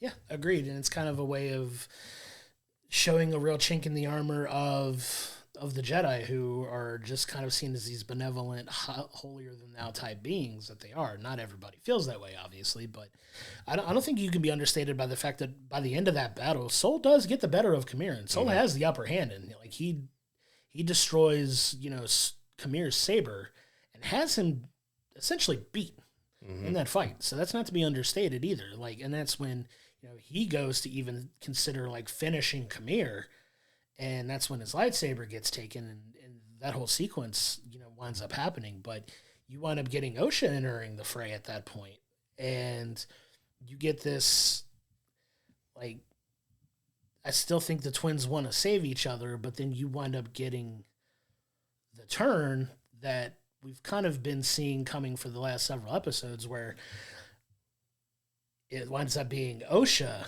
that strikes down Khmer, or not Khmer, Soul, and, does kill Soul. With a force choke. With a force choke, and essentially, for pardon the crudeness of it, but she snaps his neck. Mm-hmm. Like, he's done. Like, he's dead. Like, crushes his windpipe, kills him, and he's dead. And she eventually takes that lightsaber, and you see the really cool moment. It was my favorite moment of the entire series, really, where that kyber crystal turns from blue to red. Yeah, with that kyber bleed, where we got to see it happen in the crystal, and as the lightsaber came, that was a really cool moment. Yeah. Which it's, we haven't really seen, because in some versions of the Star Wars lore, it's just like it's a red kyber crystal that they go in, and others it's because it's their anger and their darkness, and that's like corrupts the kyber crystal, and that's what causes the red. And it was a really cool moment to see. I'll give them that. But the whole change of it was kind of telegraphed, but in not a way that was very satisfying, that she ends up being the Acolyte. She ends up being the evil one, because she's struggling with all her negative feelings and thoughts. Because she, to lead up to kill Soul, she heard Soul confess that he killed their mother, but said that he did it for them, and that that's where he like quadrupled down so hard that he did the right thing. I was right to kill. But we didn't see that. Their mom turned into smoke, and he stabbed her. Like, how was that justifying what was right? We didn't see them doing anything particularly evil yet to the twins. But yeah, we get Osha ends up becoming the Acolyte. She's turned to the dark side. And I felt like it was going to happen, but it's kind of poorly set up, that we have had it hammered so hard that May, she's been on this vendetta, killing Jedi, working with the Sith, being dark, while Osha has been trying to be neutral and helping and all that. And then we get the twist. Like, it could have been a really fun twist, but I just felt like it was set up just clumsily. Yeah, and the vision that Osha had, that she thought, and one of the threads that we haven't really touched on yet, but the thread that we kind of find out is they share the same DNA, and you think, oh, it's because they're twins. Well, it's kind of revealed they're actually kind of the same person-ish. It's very loosely delivered in a way that wasn't super satisfactory to me. It's like you're the same person split into two, essentially, is what it kind of feels like. It was very lazily written, in my opinion, but they're twins, but they're not twins. Yeah. You know what I mean? Like, it was very poorly handled, the way that I think about it. But the vision that she sees isn't of May, it's of herself being the one to kill Saul. And she winds up, as we've watched throughout this, the last piece of the puzzle you need to really prove yourself as the right apprentice for this Sith Lord is you have to kill a Jedi without using a weapon, which she does. And she winds up being the one using the force choke and the things that we saw May doing as a kid that kind of scared Osha a little bit. Well, it turns out Osha has the ability to do it too, and she uses it very effectively here. And she's the one that, ends Soul's life, and they take off running.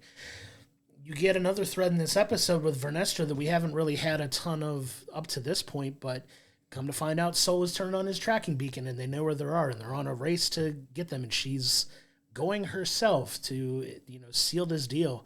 And when she lands on the planet, we finally get that reveal of what we've been waiting for at the end, where, the startled reaction of like, wait, I sense him. Mm-hmm. He's here. Yeah, so it comes to find out that Khmer was Vernestra's Padawan, apparently, at some point, and there's this forced connection between them, because he gets that, oh my God, and is like, he senses her too, and he rushes, in just a way that made me laugh. He rushes and throws the helmet on. Mm-hmm. Like, sorry, bud, you're busted. Like, we know it's you. Like, yeah.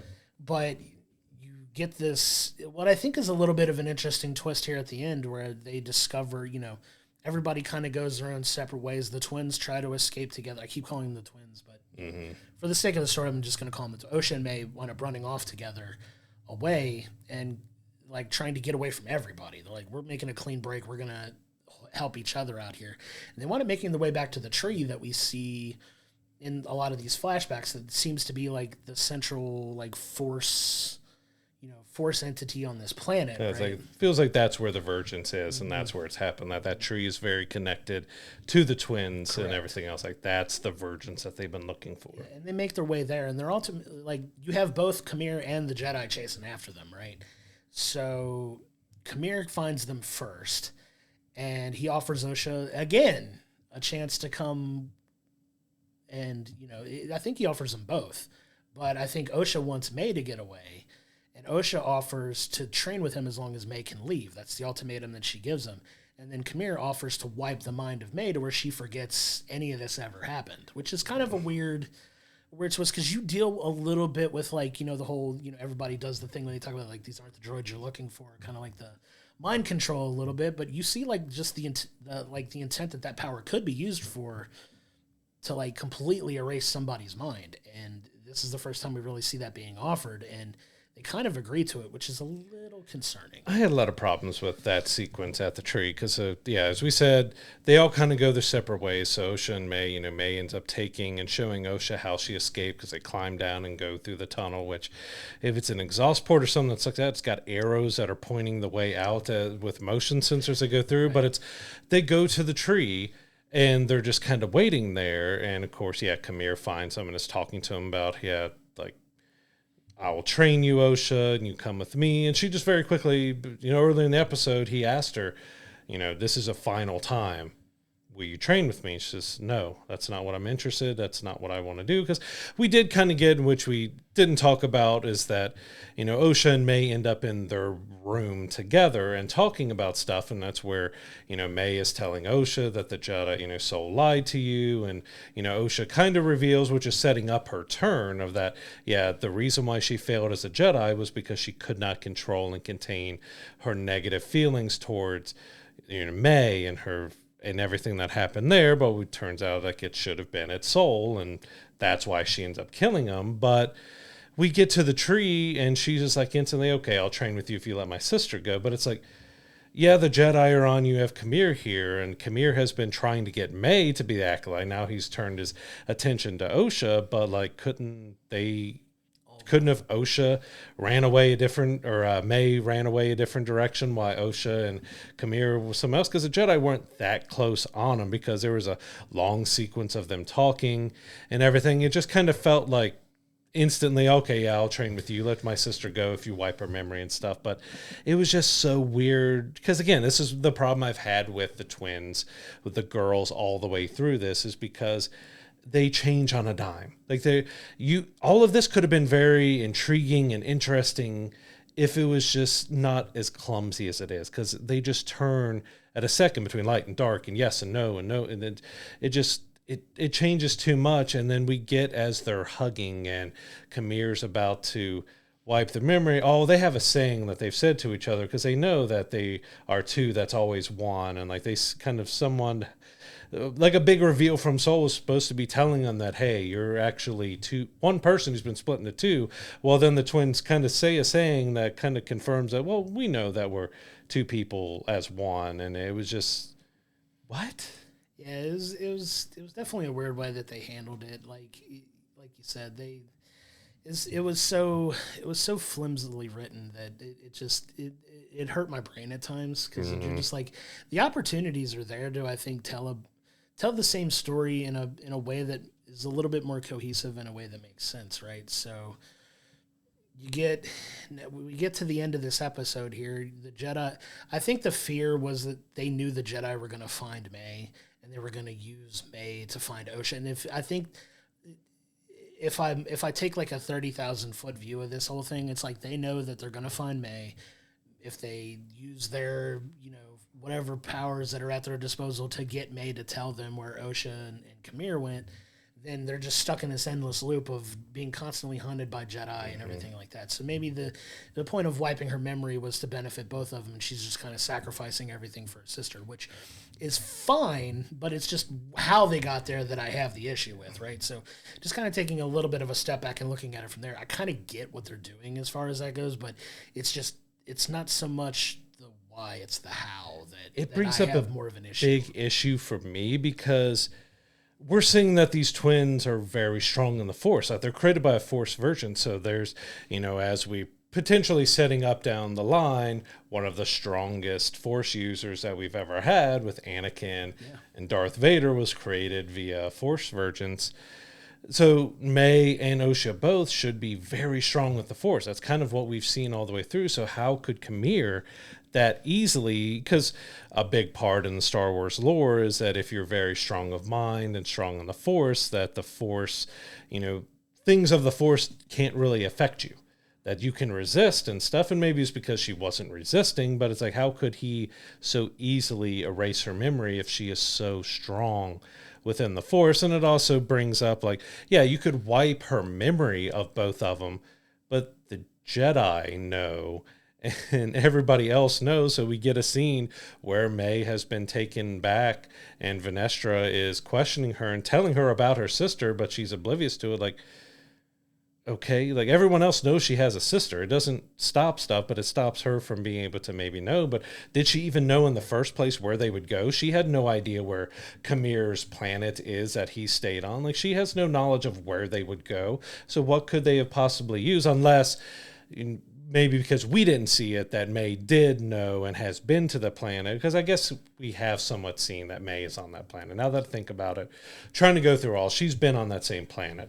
But it was it just felt so wishy-washy. Even I forget what they've tried to set up because they've gone back and forth so much. But it's like, I feel like May was supposed to be so strong in the Force, and originally we're thinking she's the Acolyte, that Kamir probably couldn't have been able to wipe her memory that easily. There was a little bit of a funny moment that I did actually have a chuckle at, that when they do find May at the tree, like after Kamir and Osha run off, the Jedi find May at the tree, and she's just instantly like this. She's like, "What did I do?"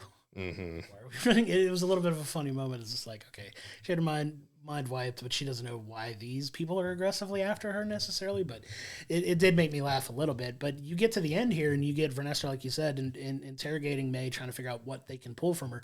She realizes that she's had her memory wiped at this point. So now she has the opportunity to kind of cover her own tracks a little bit, and you get that, because one of the threads we hadn't touched on, like, since we've been reviewing this episode, is at the beginning of the episode, there is kind of this independent person that comes in, has been investigating the Jedi, right? Or has investigated the Jedi in the past.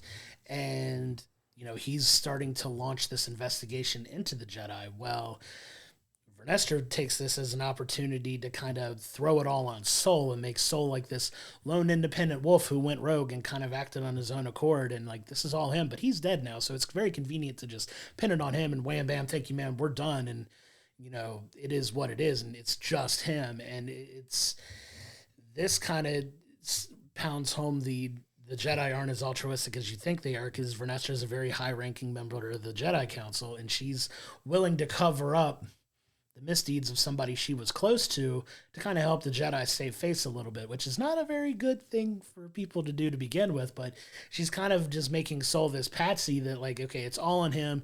He's dead. He's gone. It's all put to waste. Like, they say he took his own life, which, okay, we'll say that we can medically prove that that's the case, but...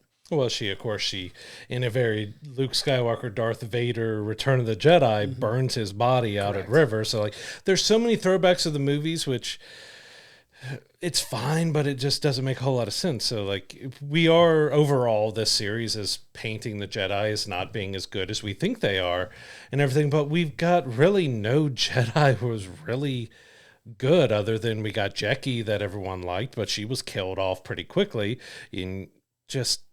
where we saw every Jedi being horrible. And this is hundreds of years. This is High Republic area, 100 years before the prequels, which we still got the Jedi being out there and big and in control. But, like, we're already painting every single Jedi as really kind of horrible and not very good people here. Even Vernestra, she's very sneaky, and she's almost trying to manipulate May in that sequence she has. And, of course, she instantly goes to lying to cover her bigger mystery with Kamir, that she's been able to cover that up for so long. And it's just like, I get what they were trying to do, just of not showing the Jedi that they're not as good as everyone feels they are, but it's almost trying to immediately in 8 episodes of the season just kill any good that we've ever seen of a Jedi. And let's kind of move to why I think this is more of a season finale and not a series finale, because this is very much written like a season finale. They leave open some threads and some stuff that could potentially lead to a second season, right? So you have the whole hunt for Is there going to be a hunt for Khmer and Osha now? It doesn't feel like there necessarily might be, because of the whole blaming it on Soul, and nobody knows that this mystery attacker exists other than Vernestra now. Like, really? She's aware that he exists and he's out there.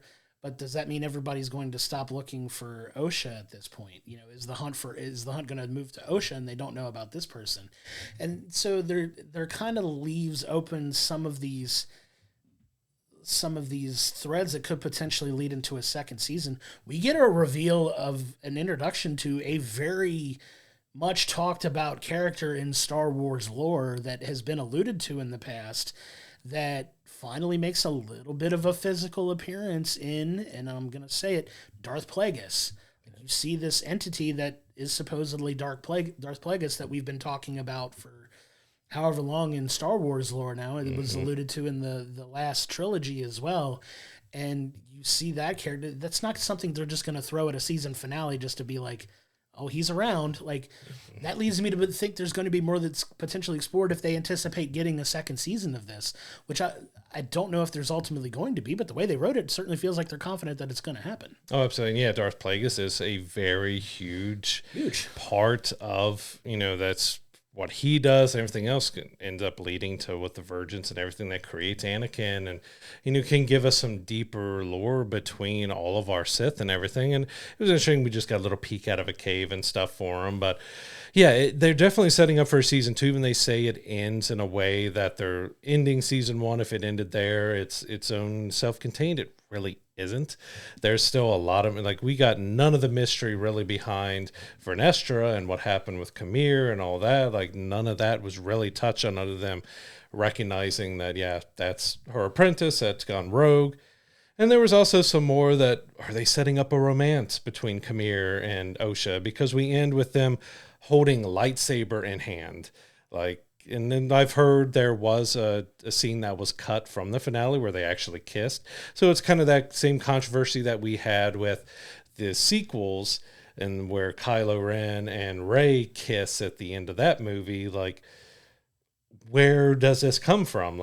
He spent a couple days with Osha, but most of his time through this entire series is spent with May. But where is this relationship, love, physical relationship coming from? Is he just attracted to her because she's a Sith now? And that just kind of the last scene we have of him holding lightsaber and hand together, just what was that supposed to mean?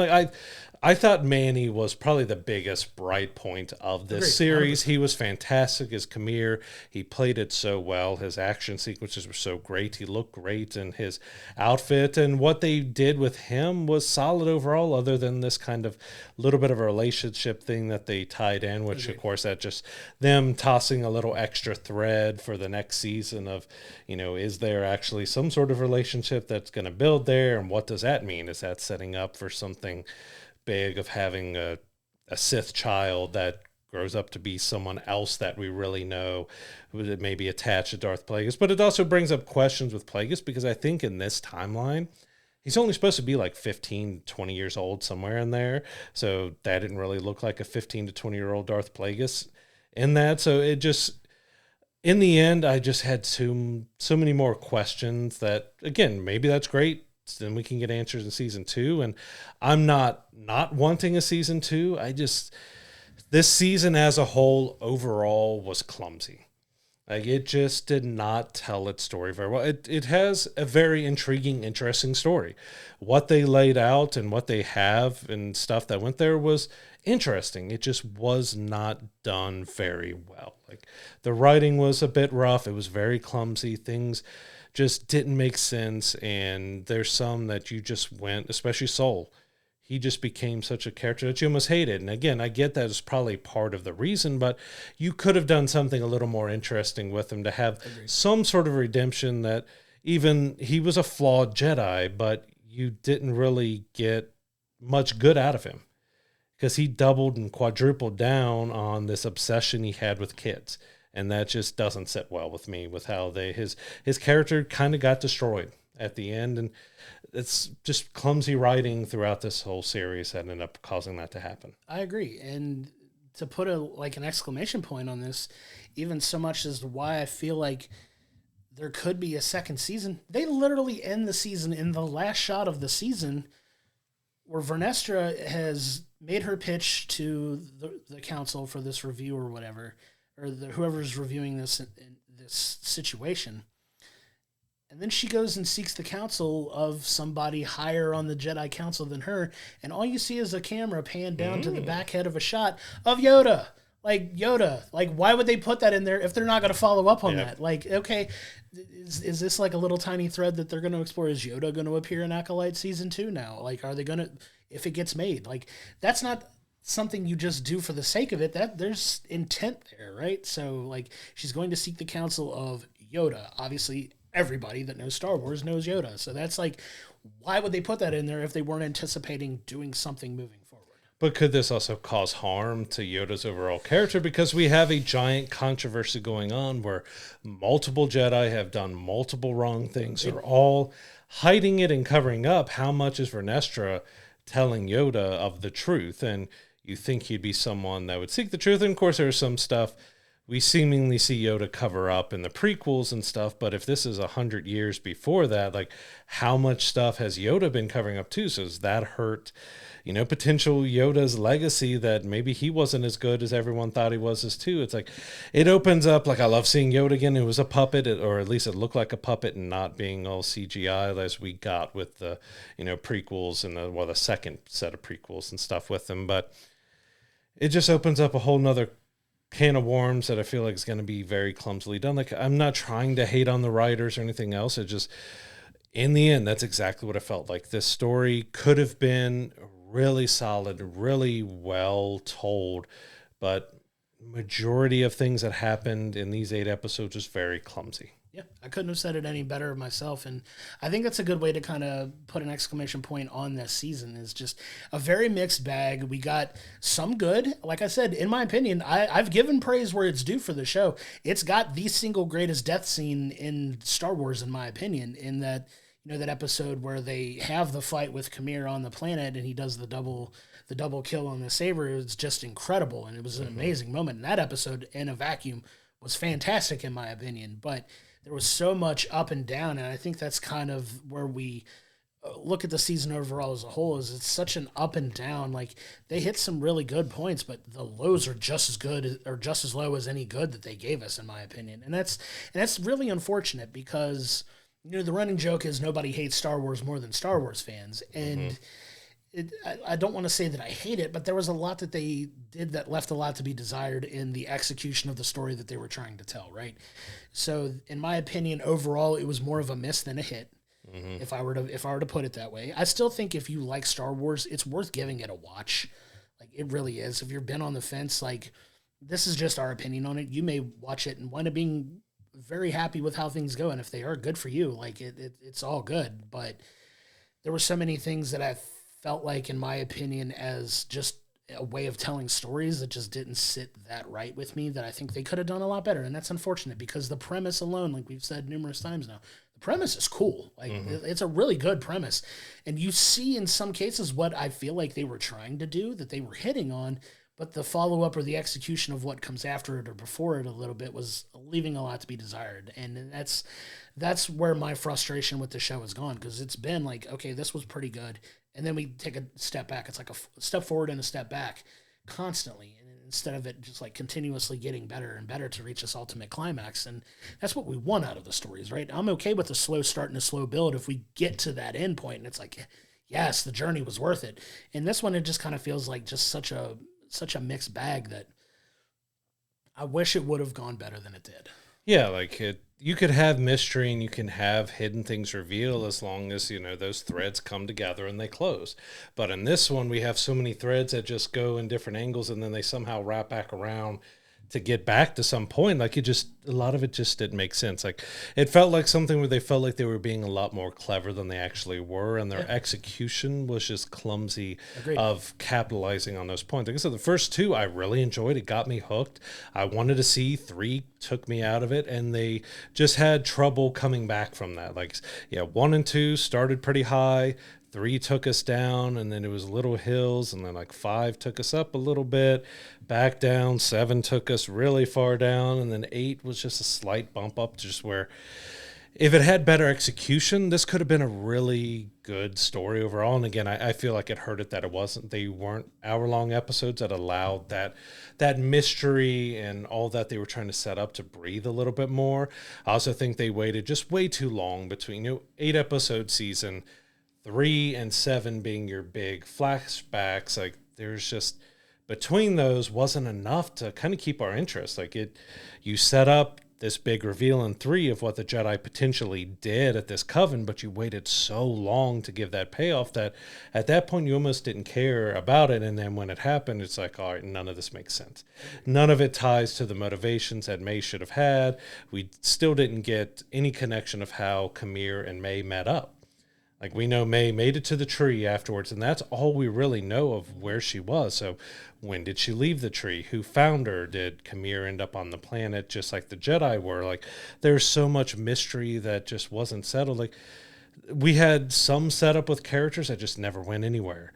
And like I said, Torben didn't really make a whole lot of sense. He was a guy that was an angry, antsy teenager apprentice that ends up putting himself in he becomes a master, meditates for 10 years and take poisons and kills himself because of his part of it, but he didn't really do much there. Kaunaka really didn't do too much there. And, 90% of it was on Sol. And like I said, Carrie-Anne Moss was kind of wasted on Endar. That just didn't do much with a lot of these characters. And that's a biggest problem, that we had so much put on the twins, but their story was never cohesive. And, we had some decent build with Kamir. I think he was probably the most well-rounded of all of them, even though there were still some questions on him and a ton of throwbacks to the movies and stuff that you feel like, well, that's their way of saying of how all this is connected. But some of it just kind of fell flat and didn't connect. So yeah, I wanted to enjoy it and like it a whole lot more than I did. And let's not kid ourselves that the Star Wars movies were perfection. Like the original 3 have a lot of bad dialogue, have some issues and problems with it, but so does the prequels, so does the sequels. They all have their issues, but they had redeeming qualities that you could go back to. So for some people, especially with the sequels, they don't see any redeeming qualities of it.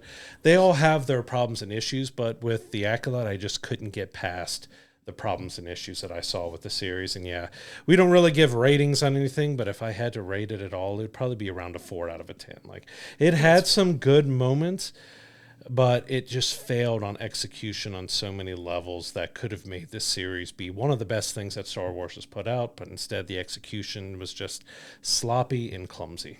I agree, and I still plan on eventually. I know we've kind of talked down on this a lot, and I'll end it with this. It does seem to be one that I'll still probably go back and watch all 8 in a row, just to kind of see if it changes my opinion on it any. Now that we've got the entire story, if I go back and watch it linearly, all the way through, like we would normally binge watch a show. Yep. If I feel any different, I'm gonna let it simmer for a little bit, and I may come back to it in like 3 or 4 months, yep. Probably later in the year, winter time, like a winter day or something. I might go back and just binge it the entire day and see if I feel any different about it. But it'll be interesting to see if it changes my opinion watching it that way, as opposed to doing it week by week like we have, where we get a little more time to really reflect and digest what we've seen before we watch the next one. Obviously, coming back and talking about it here it has helped a lot, but I would love to see if my opinion on it changes in a few months when I go back and watch like all 8 episodes in a row. Yeah, I feel exactly the same. I want to let it sit for a while, so a few months down the line, I'll go back and binge it. Because truth be told, I watched most of these episodes twice. So I didn't just watch it once and have my opinion. I watched it once. The second time I went through and made my notes and kind of went through it a little deeper. So it's not like I've just watched once and gone through. Almost every episode I've seen twice now, and I have the feelings. But yeah, I want to go back in a few months after I've kind of let everything settle down, go back, watch it all together as one and binge watch it in a day or two and see if I feel any differently seeing it all together. Because as we've spoken, we feel like it's something that maybe was better if you got all episodes and you could binge, and if it was better as like hour-long episodes, because it did feel like 4 and 5 should have been one episode. And I feel like 3 and 7 potentially could have been. You could have done that reveal early on, and then you use the rest of your episodes to show how everything's going instead of waiting that to be your big reveal before the finale. go ahead and set that up early on and go. But like I said, maybe if we watch it all at once, maybe we have a little better. I don't expect it to change it hugely, in my opinion, but I do feel like maybe it'll feel a little bit better with the storytelling if it is binge, because it felt like kind of like a movie that had been cut up into a series. Agreed. And overall, the finale gave us some decent points, some good action, set up some interesting story points before a potential season 2. I do hope if they get a season 2 that they take better care of the story, and maybe I'll be a huge fan. There's some series that I've enjoyed that it did have a weak season 1, but it got better as it went on. And I hope for the Acolyte and for Star Wars fans and for them that maybe they do take this feedback. There's some extreme feedback, but hopefully they take some of the better constructive criticism and strengthen the series moving on if it does get to do season 2. But it did cost a lot of money. So with the fan feedback and with how much it cost, you never know. I would hate to see the threads in that didn't get to be cleared up, especially with bringing in Darth Plagueis and everything else. So we'll see if it gets to season 2 if we feel much better about that. But yeah, season 1 just in the end just was not. It was a good premise with a poor execution. Agreed. And you can find all 8 episodes of The Acolyte right now on Disney+. Go check it out and form your own opinion. Come talk about it in our Discord. Come talk about it on our YouTube videos. Let us know what you think. We'd love to hear your thoughts on it. Yeah. Moving on to our film review of the week, we have Twister. So we have what we've been waiting for a while on it, but we talked in our Guilty Pleasures episode about how much we love the original Twister with Bill Paxton and Helen Hunt and just kind of what impact that movie had on us. And so Twisters, when it was first being announced, it kind of was going back and forth. All right, is this a sequel? Is it a reboot? Is it a remake? It's kind of yes and no to all of that. Like it's its own thing, but it could be a sequel. It could be a reboot. It could be a remake. But in the end, it was a movie, thankfully, that I really enjoyed. Like I had questions about how it could live up to the kind of cult classic that the original Twister has been, but it was a big, crazy, over-the-top summer blockbuster that I really enjoyed my time watching this movie. And, our 2 leads with Daisy Edgar-Jones and Glen Powell were so charismatic and worked so well, and they both played their characters well. But yeah, in the end, I really enjoyed this film. It was really good, and it had a lot to live up to. Like you said, Twister was a huge hit when it came out. It was a big, big, big movie when it was out, when it was originally released, and there were a lot of those questions that they kind of answered a little bit. There are some subtle, like very, very subtle nods to the original and some homages paid to the original. Follows a couple similar story beats of, it starts with a tragic event with a tornado that kind of shapes the mindset that our main character, Kate, is in as the story progresses, right? So she has this traumatic event. She starts out as a storm chaser. She's not the little girl that loses her dad to a tornado like you see in the first one, but she does go through a traumatic event already as like a young college, like early college age storm chaser that, results in some loss. And we flash forward after that to where she's at currently, which is, working for the National Weather Service in New York. So she moves from Oklahoma to New York to pursue, still loving weather, but she has this very Bill Paxton-esque natural gift for predicting weather patterns and things that would cause a tornado, right? So you see a lot of that on display early on where she's like getting input from other people that she's working with, like, hey, what do you see? Do you see this shifting? Like, oh, this is about to die. Well, the numbers don't tell us that, and then literally what she says is going to happen happens, and they're like, how did you see that? And it's just a natural gift that she has, but she does such a good job of, kind of really diving into that role that she's almost kind of like a hybrid mix of between Helen Hunt and Bill Paxton, really, in this film. She's definitely a Joe and Bill, like, mix. She's got her kind of wildness with her ideas of what they could be doing, because that's what we get with her youngness. She's doing to get some sponsorships to get money to do stuff that she thinks she's got these barrels that they can release, which is basically the same stuff that's used in diapers, and that they can use a concentration of that with some other chemicals and release that into the air to potentially stop tornadoes after they formed. But we also get, I guess, one of the more confusing points within that initial sequence is that we have Dorothy 5, which, of course, from the original Twister, Dorothy was what the main concern was of getting these spinning, devices, sensors up into tornado to get information. So it was supposed to be a combination of her chemicals with the sensors going to give them the data, but we don't really end up getting, and that's just some spoilers. We'll have some light spoilers within, this review, that we don't really get kind of any payoff of where Dorothy came from. We know it's a nod to the original, but this is where you get the confusing. Is it a sequel? Is that somehow Joe and Bill gave her that to use or something, or if there's a connection there? Because we'll find out later in the movie that, who at least Kate's parents are and stuff. So we get that, well, that's not a connection to Joe and Bill, because going in, you think, well, maybe this is the daughter of Joe and Bill or something, which we end up spoiler, but it's not. But that was kind of a little confusing, because we got Dorothy 5, because we know Dorothy 1 through 4 was used in the original movie. Like, where did they get Dorothy from? And it kind of didn't play into the rest of the movie after that. And that's what I mean by kind of a subtle nod to it. So the device one of the devices they use is called Dorothy, and kind of an ode to the original Twisters. It didn't really necessarily need any more diving into that. You could see the correlation between Dorothy and tornadoes if you've ever watched Wizard of Oz, but it was a nice subtle nod to the old film that I think was respectful in a way that they used it, and they didn't try to repurpose it or make it do anything. It was kind of used in a similar manner, right? They wanted to take that information, release it up there, get the data that they needed, as well as trying to release these chemicals that would, their ultimate goal is to stop tornadoes and help people. That's kind of the same motivations that they have. And now this story is being told in a little bit more of a modern way. And, her friend Javi, who was the other person that survived the tornado that was part of her group, is working for this company that has a way, using some very strong funding from some wealthy people that we find out later on what their motivations ultimately are, but they have the technology available to potentially get more information about a tornado using these special government R&D radars to figure out exactly how a tornado is formed. Like, you see the impact, but how does it actually form? What's the chemical composition? What's the scientific data behind what causes these to actually form and what that looks like? And Javi is trying to recruit Kate to join him on this, and that's where everything kind of kicks off, because she's at that point done, like, through that traumatic event, she's done chasing. Like, she has no interest in doing it. Yeah, she moved from Oklahoma to New York to kind of get away from tornadoes and weather. Right. And while still using her gift to accurately do that as far as, her job. But he recruits her back in to kind of come back to Oklahoma and do this, kind of tugging at her heartstrings a little bit, like, hey, this is going to be used to help people, right?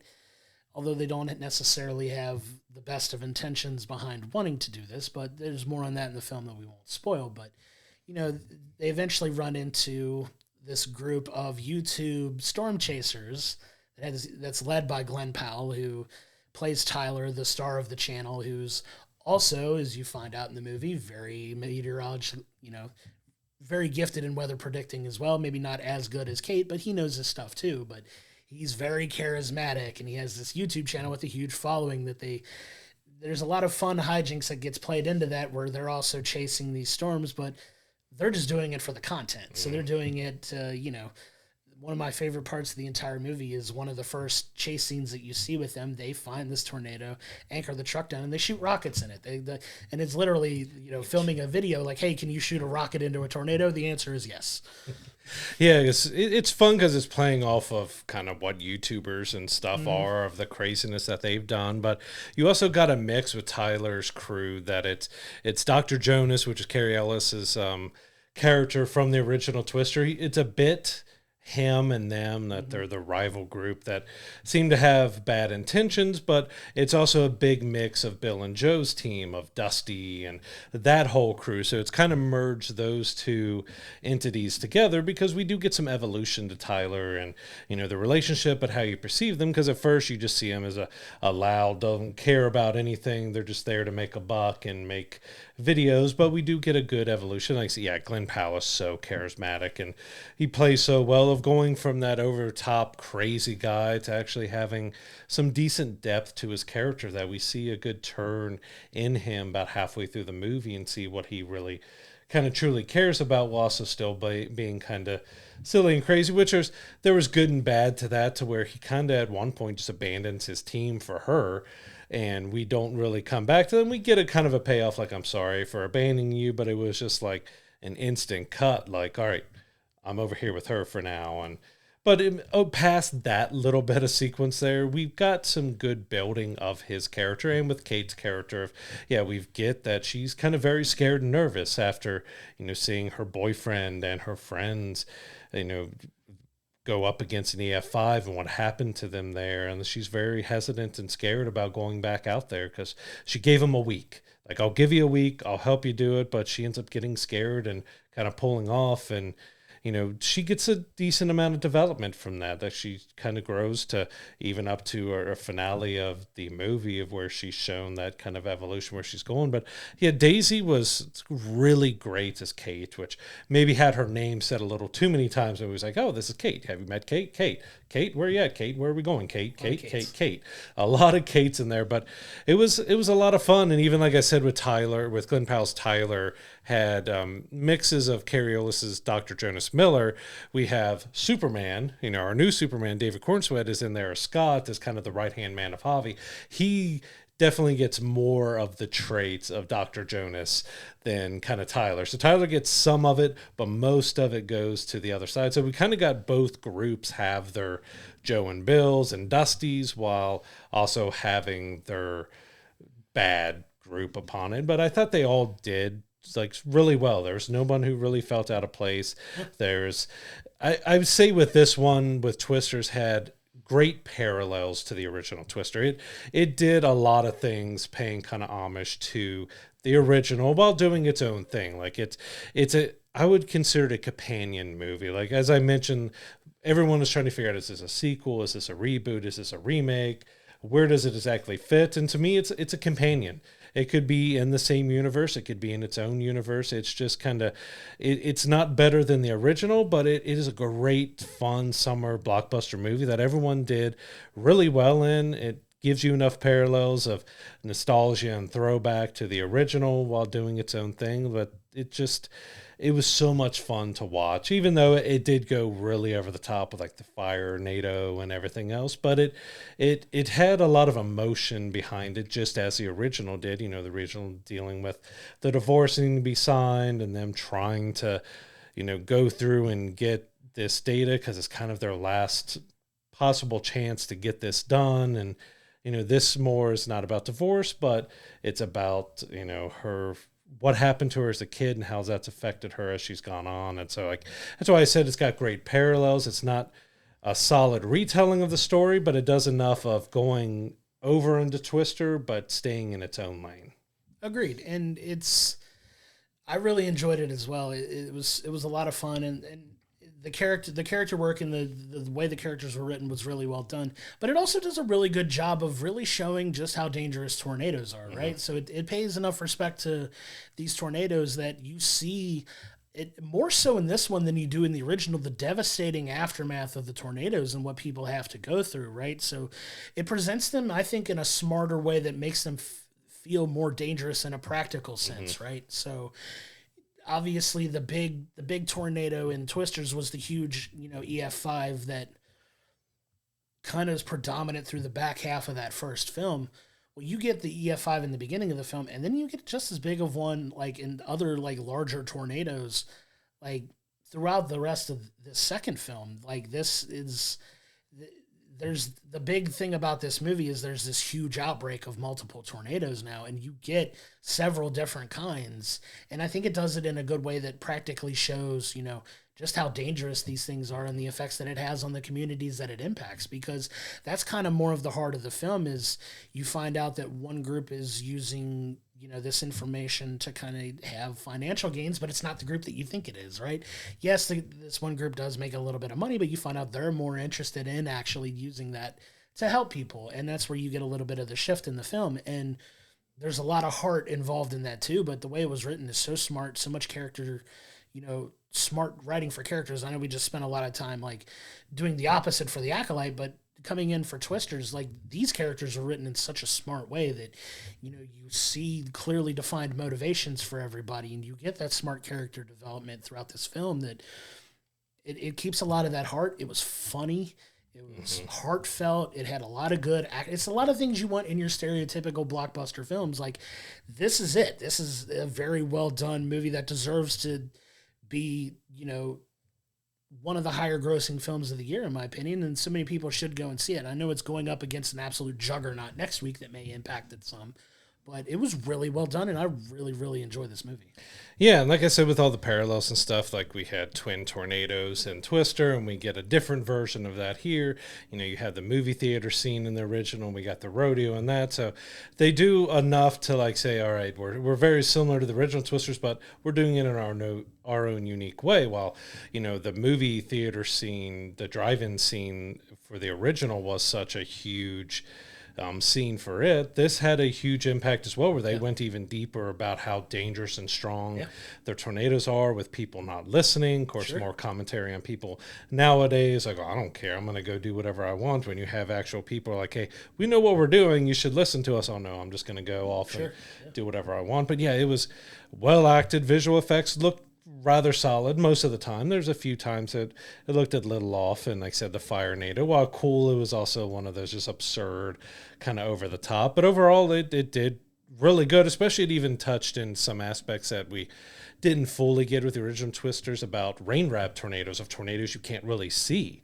Like, you can feel what's going on, but you can't really see what's happening. And I'm glad that they, showed that aspect of, like, many tornadoes, especially in real life here, that we see, or you're not going to get big visual, especially once it happened night, they're wrapped in rain. You're not going to see them as well. And I'm glad that they touched on, that aspect. And we even did get a little bit of touch on the aunt and the food and the dining sequence with her, her mom. But it was done a different way that was done really well. And there's even a great sequence between Tyler's character and Kate's mom, where he kind of brings up his merch and other stuff. That was just really funny to do, and they all played it off so very well, because you could see some nervousness in him and stuff as well. So it was like he thought he was doing something like really nice and noble, but instead it was like very cringy and everything. But it played off so well, because Glen is such a likable, even when he's playing someone who might have some mixed motivations. You're supposed to think of him one way.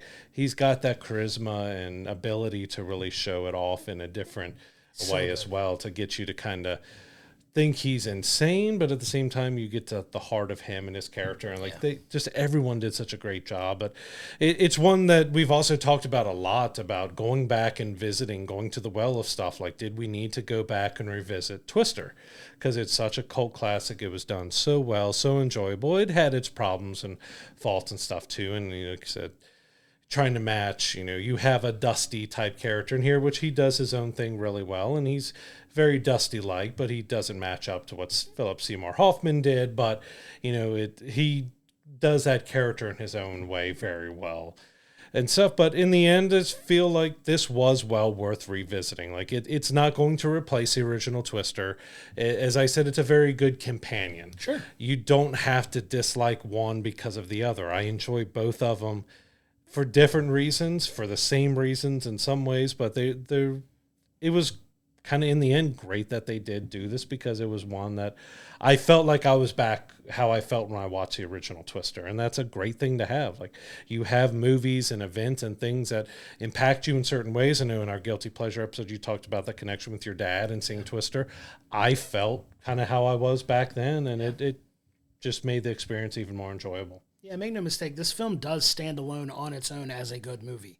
Like, you don't have to have seen Twister to appreciate Twisters. Like, it's a really good movie in its own right. It just happens to be a similar parallel to the original Twister, right? And they, marketed it very similarly, but on its own, it stands alone as a good movie. I really enjoyed it. I can't recommend going and see it in the theater enough. Mm-hmm. Like, I don't think you'll get the same impact from the movie watching it at home, unless you have like some wild surround sound setup. That would be really cool. But if you don't have that, seeing it in the theaters, it felt like a big movie in the theater. Like, going and seeing it in the XD theater that we went and saw it in, with the enhanced sound, really does help a movie like this feels heavier. You feel rumbling in your seat when you watch it. Like you feel like you're immersed in the story, and it does a good job of portraying that in the theater. It's definitely one to go see there, I think. Yeah, it's a big theatrical movie. Like this is a movie that is made to be seen in theaters. It is a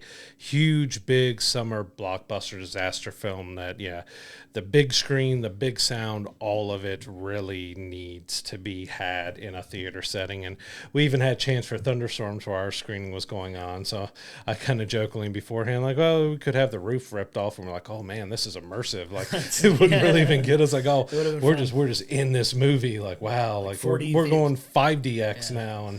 But yeah, it was so much fun. It was very well done. It paid enough tribute to the original while doing its own thing that it didn't feel like it was a retread, that it was its kind of own film set. And what, if they do another, it could potentially continue on doing more parallels to the original.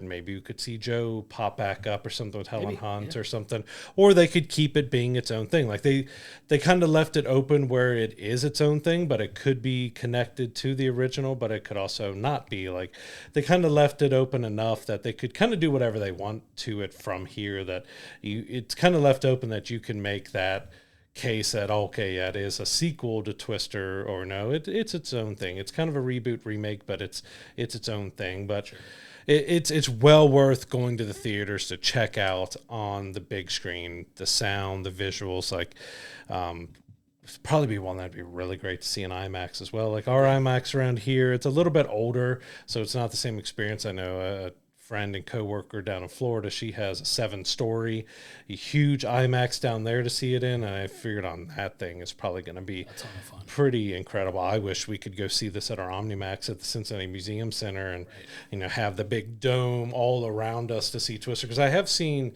because they do educational movies there, and I did see one on tornadoes on the OmniMax, and that kind of brought me back to that too. Like, oh man, if they could do a special screening of Twisters on the OmniMax, I would be there, 100%. And it would be amazing. 100%. Couldn't agree more. But yeah, that's Twisters. It's in theaters now. Please go check it out. We know there's a ton of stuff to watch right now, but we think it's well worth the watch. If you're a fan of the original Twister, we don't see why you wouldn't enjoy this one as well.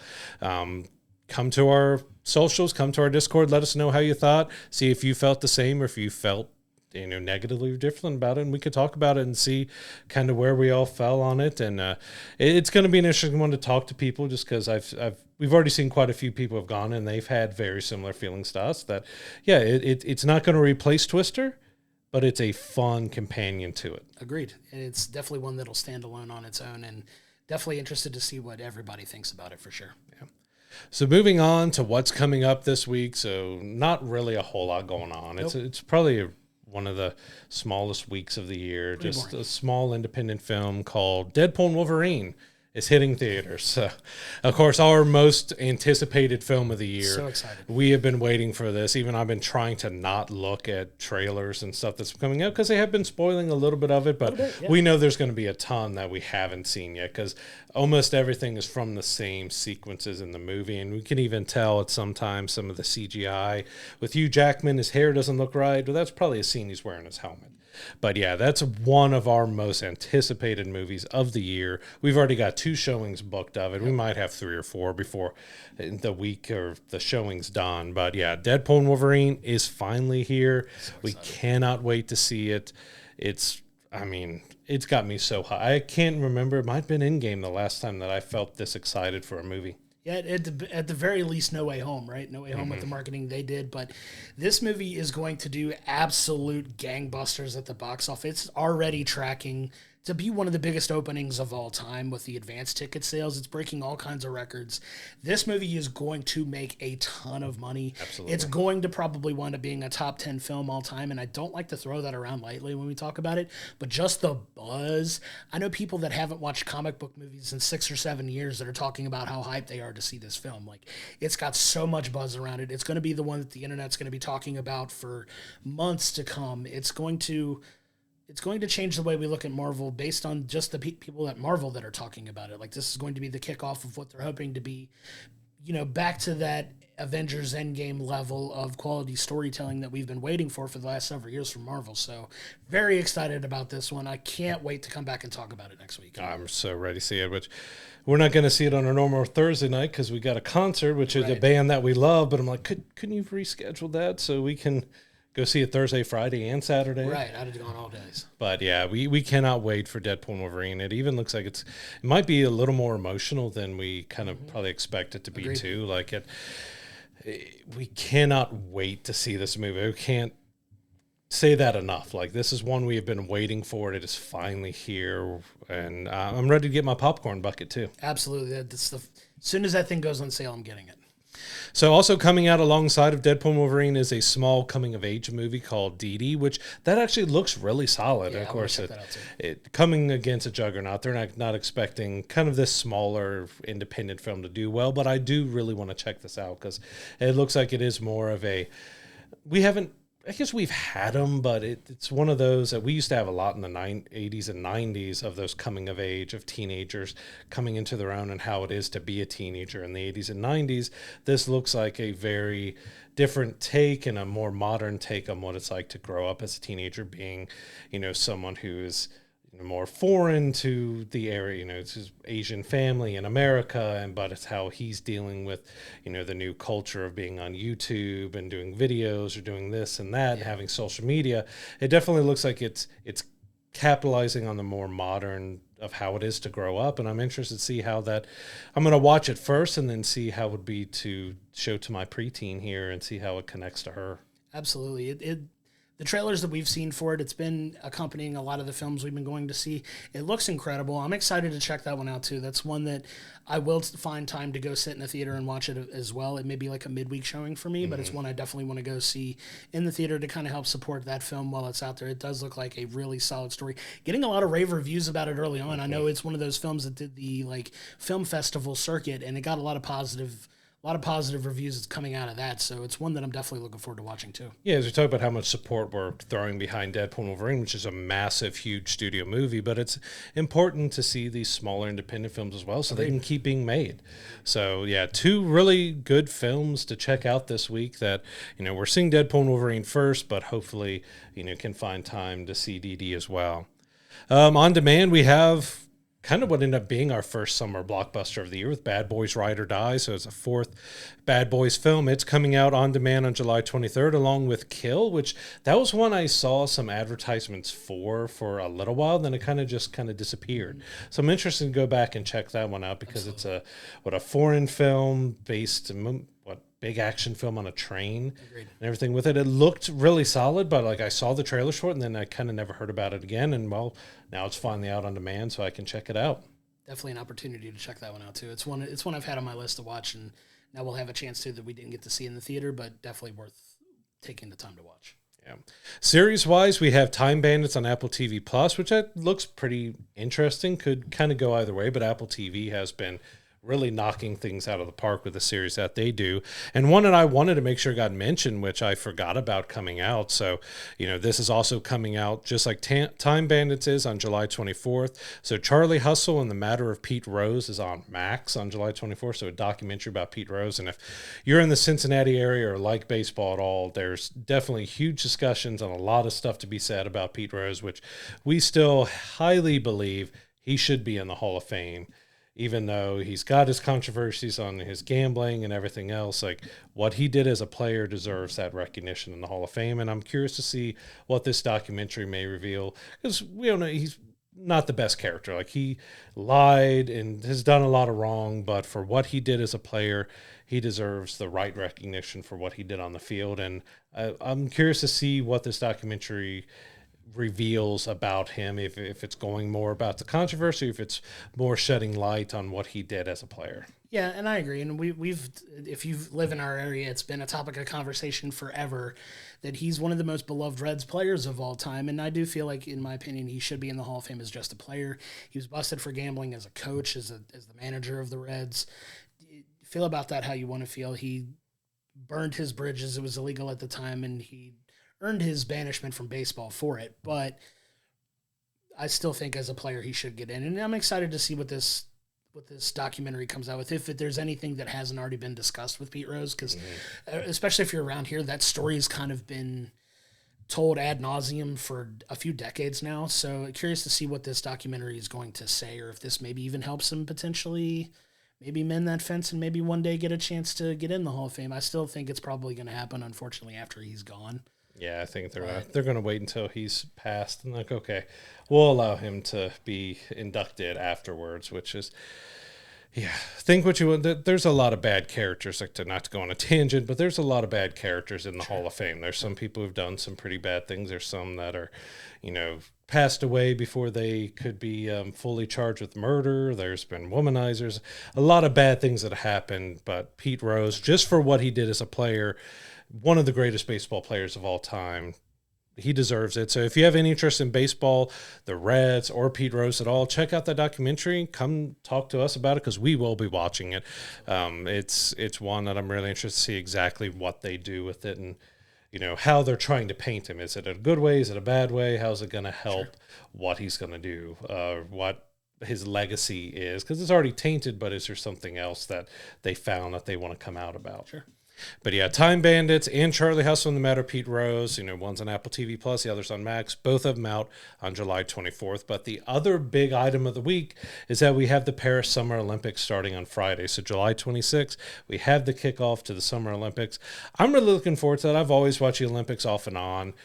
Different sports. My oldest daughter's getting really interested. She's big into archery and stuff, so she wants to see the archery competitions, but swimming, she's really looking forward to watching that. So it's going to be a nice kind of bonding experience to, lay around and watch some Olympic Games with her this year. Yeah, there's a lot of the bigger events are in the Summer Olympic Games that tend to draw the most eyes. Like you said, there's the track and field, obviously the racing. Swimming, basketball is a big one if you're into sports. Team USA, competing there in both the men's and women's teams looking for gold. There's a lot of things to keep an eye on there. It's always a big event in the summer every 4 years when this comes around. So excited to see, how USA and the rest of the world do with the Olympics. It's definitely one that a lot of people will be tuned in for. Yeah, and that's also going to affect kind of TV releases as we see here. Normally in the Olympics, it's a pretty big thing that's going on, especially being in Paris. We're going to be getting a lot of stuff that's, pre-recorded on, I believe it's NBC and Peacock who's carrying everything. We also talked about how they're going to have the AI Al Michaels on Peacock for you to listen to recap stuff. I'm still not sure if I'm going to check. I want to see how it is, but I also don't want to support that them doing that. But yeah, that's kicking off. It should be hopefully a lot of fun and get a lot of, because even I think one of the sand volleyball matches that they have set up is the background is the Eiffel Tower. Yeah. That's so you playing beach volleyball with the Eiffel Tower behind you and everything is going to be pretty interesting to see. But yeah, that starts on July 26th. It runs through the middle to end of August. And that's going to be really interesting to see how that goes and how that kind of affects any other shows and things that are released during that time. Definitely looking forward to that too. But that'll do it for this week's episode of We'll Bring the Popcorn. Don't forget once again to enter our merch giveaway. We have a giveaway for our brand new shirts. You can get any shirt, any size you want, as long as you enter by August 9th. We wanted to make sure everybody knew that Friday, August 9th is your last day to enter our contest. We'll have the drawing and the winner revealed on the August 12th episode of the podcast that comes out. So please go to willbringthepopcorn.com/giveaway for your entry into that. Now coming up next week, we are going to be reviewing TV-wise. We're going to do a review of the first 5 episodes of season 6, part 1 of Cobra Kai. That's a show we both have loved for a long time. Definitely looking forward to reviewing the first part of season 6. It's going to be in 3 parts. We got the first 5 episodes. We'll talk about it then.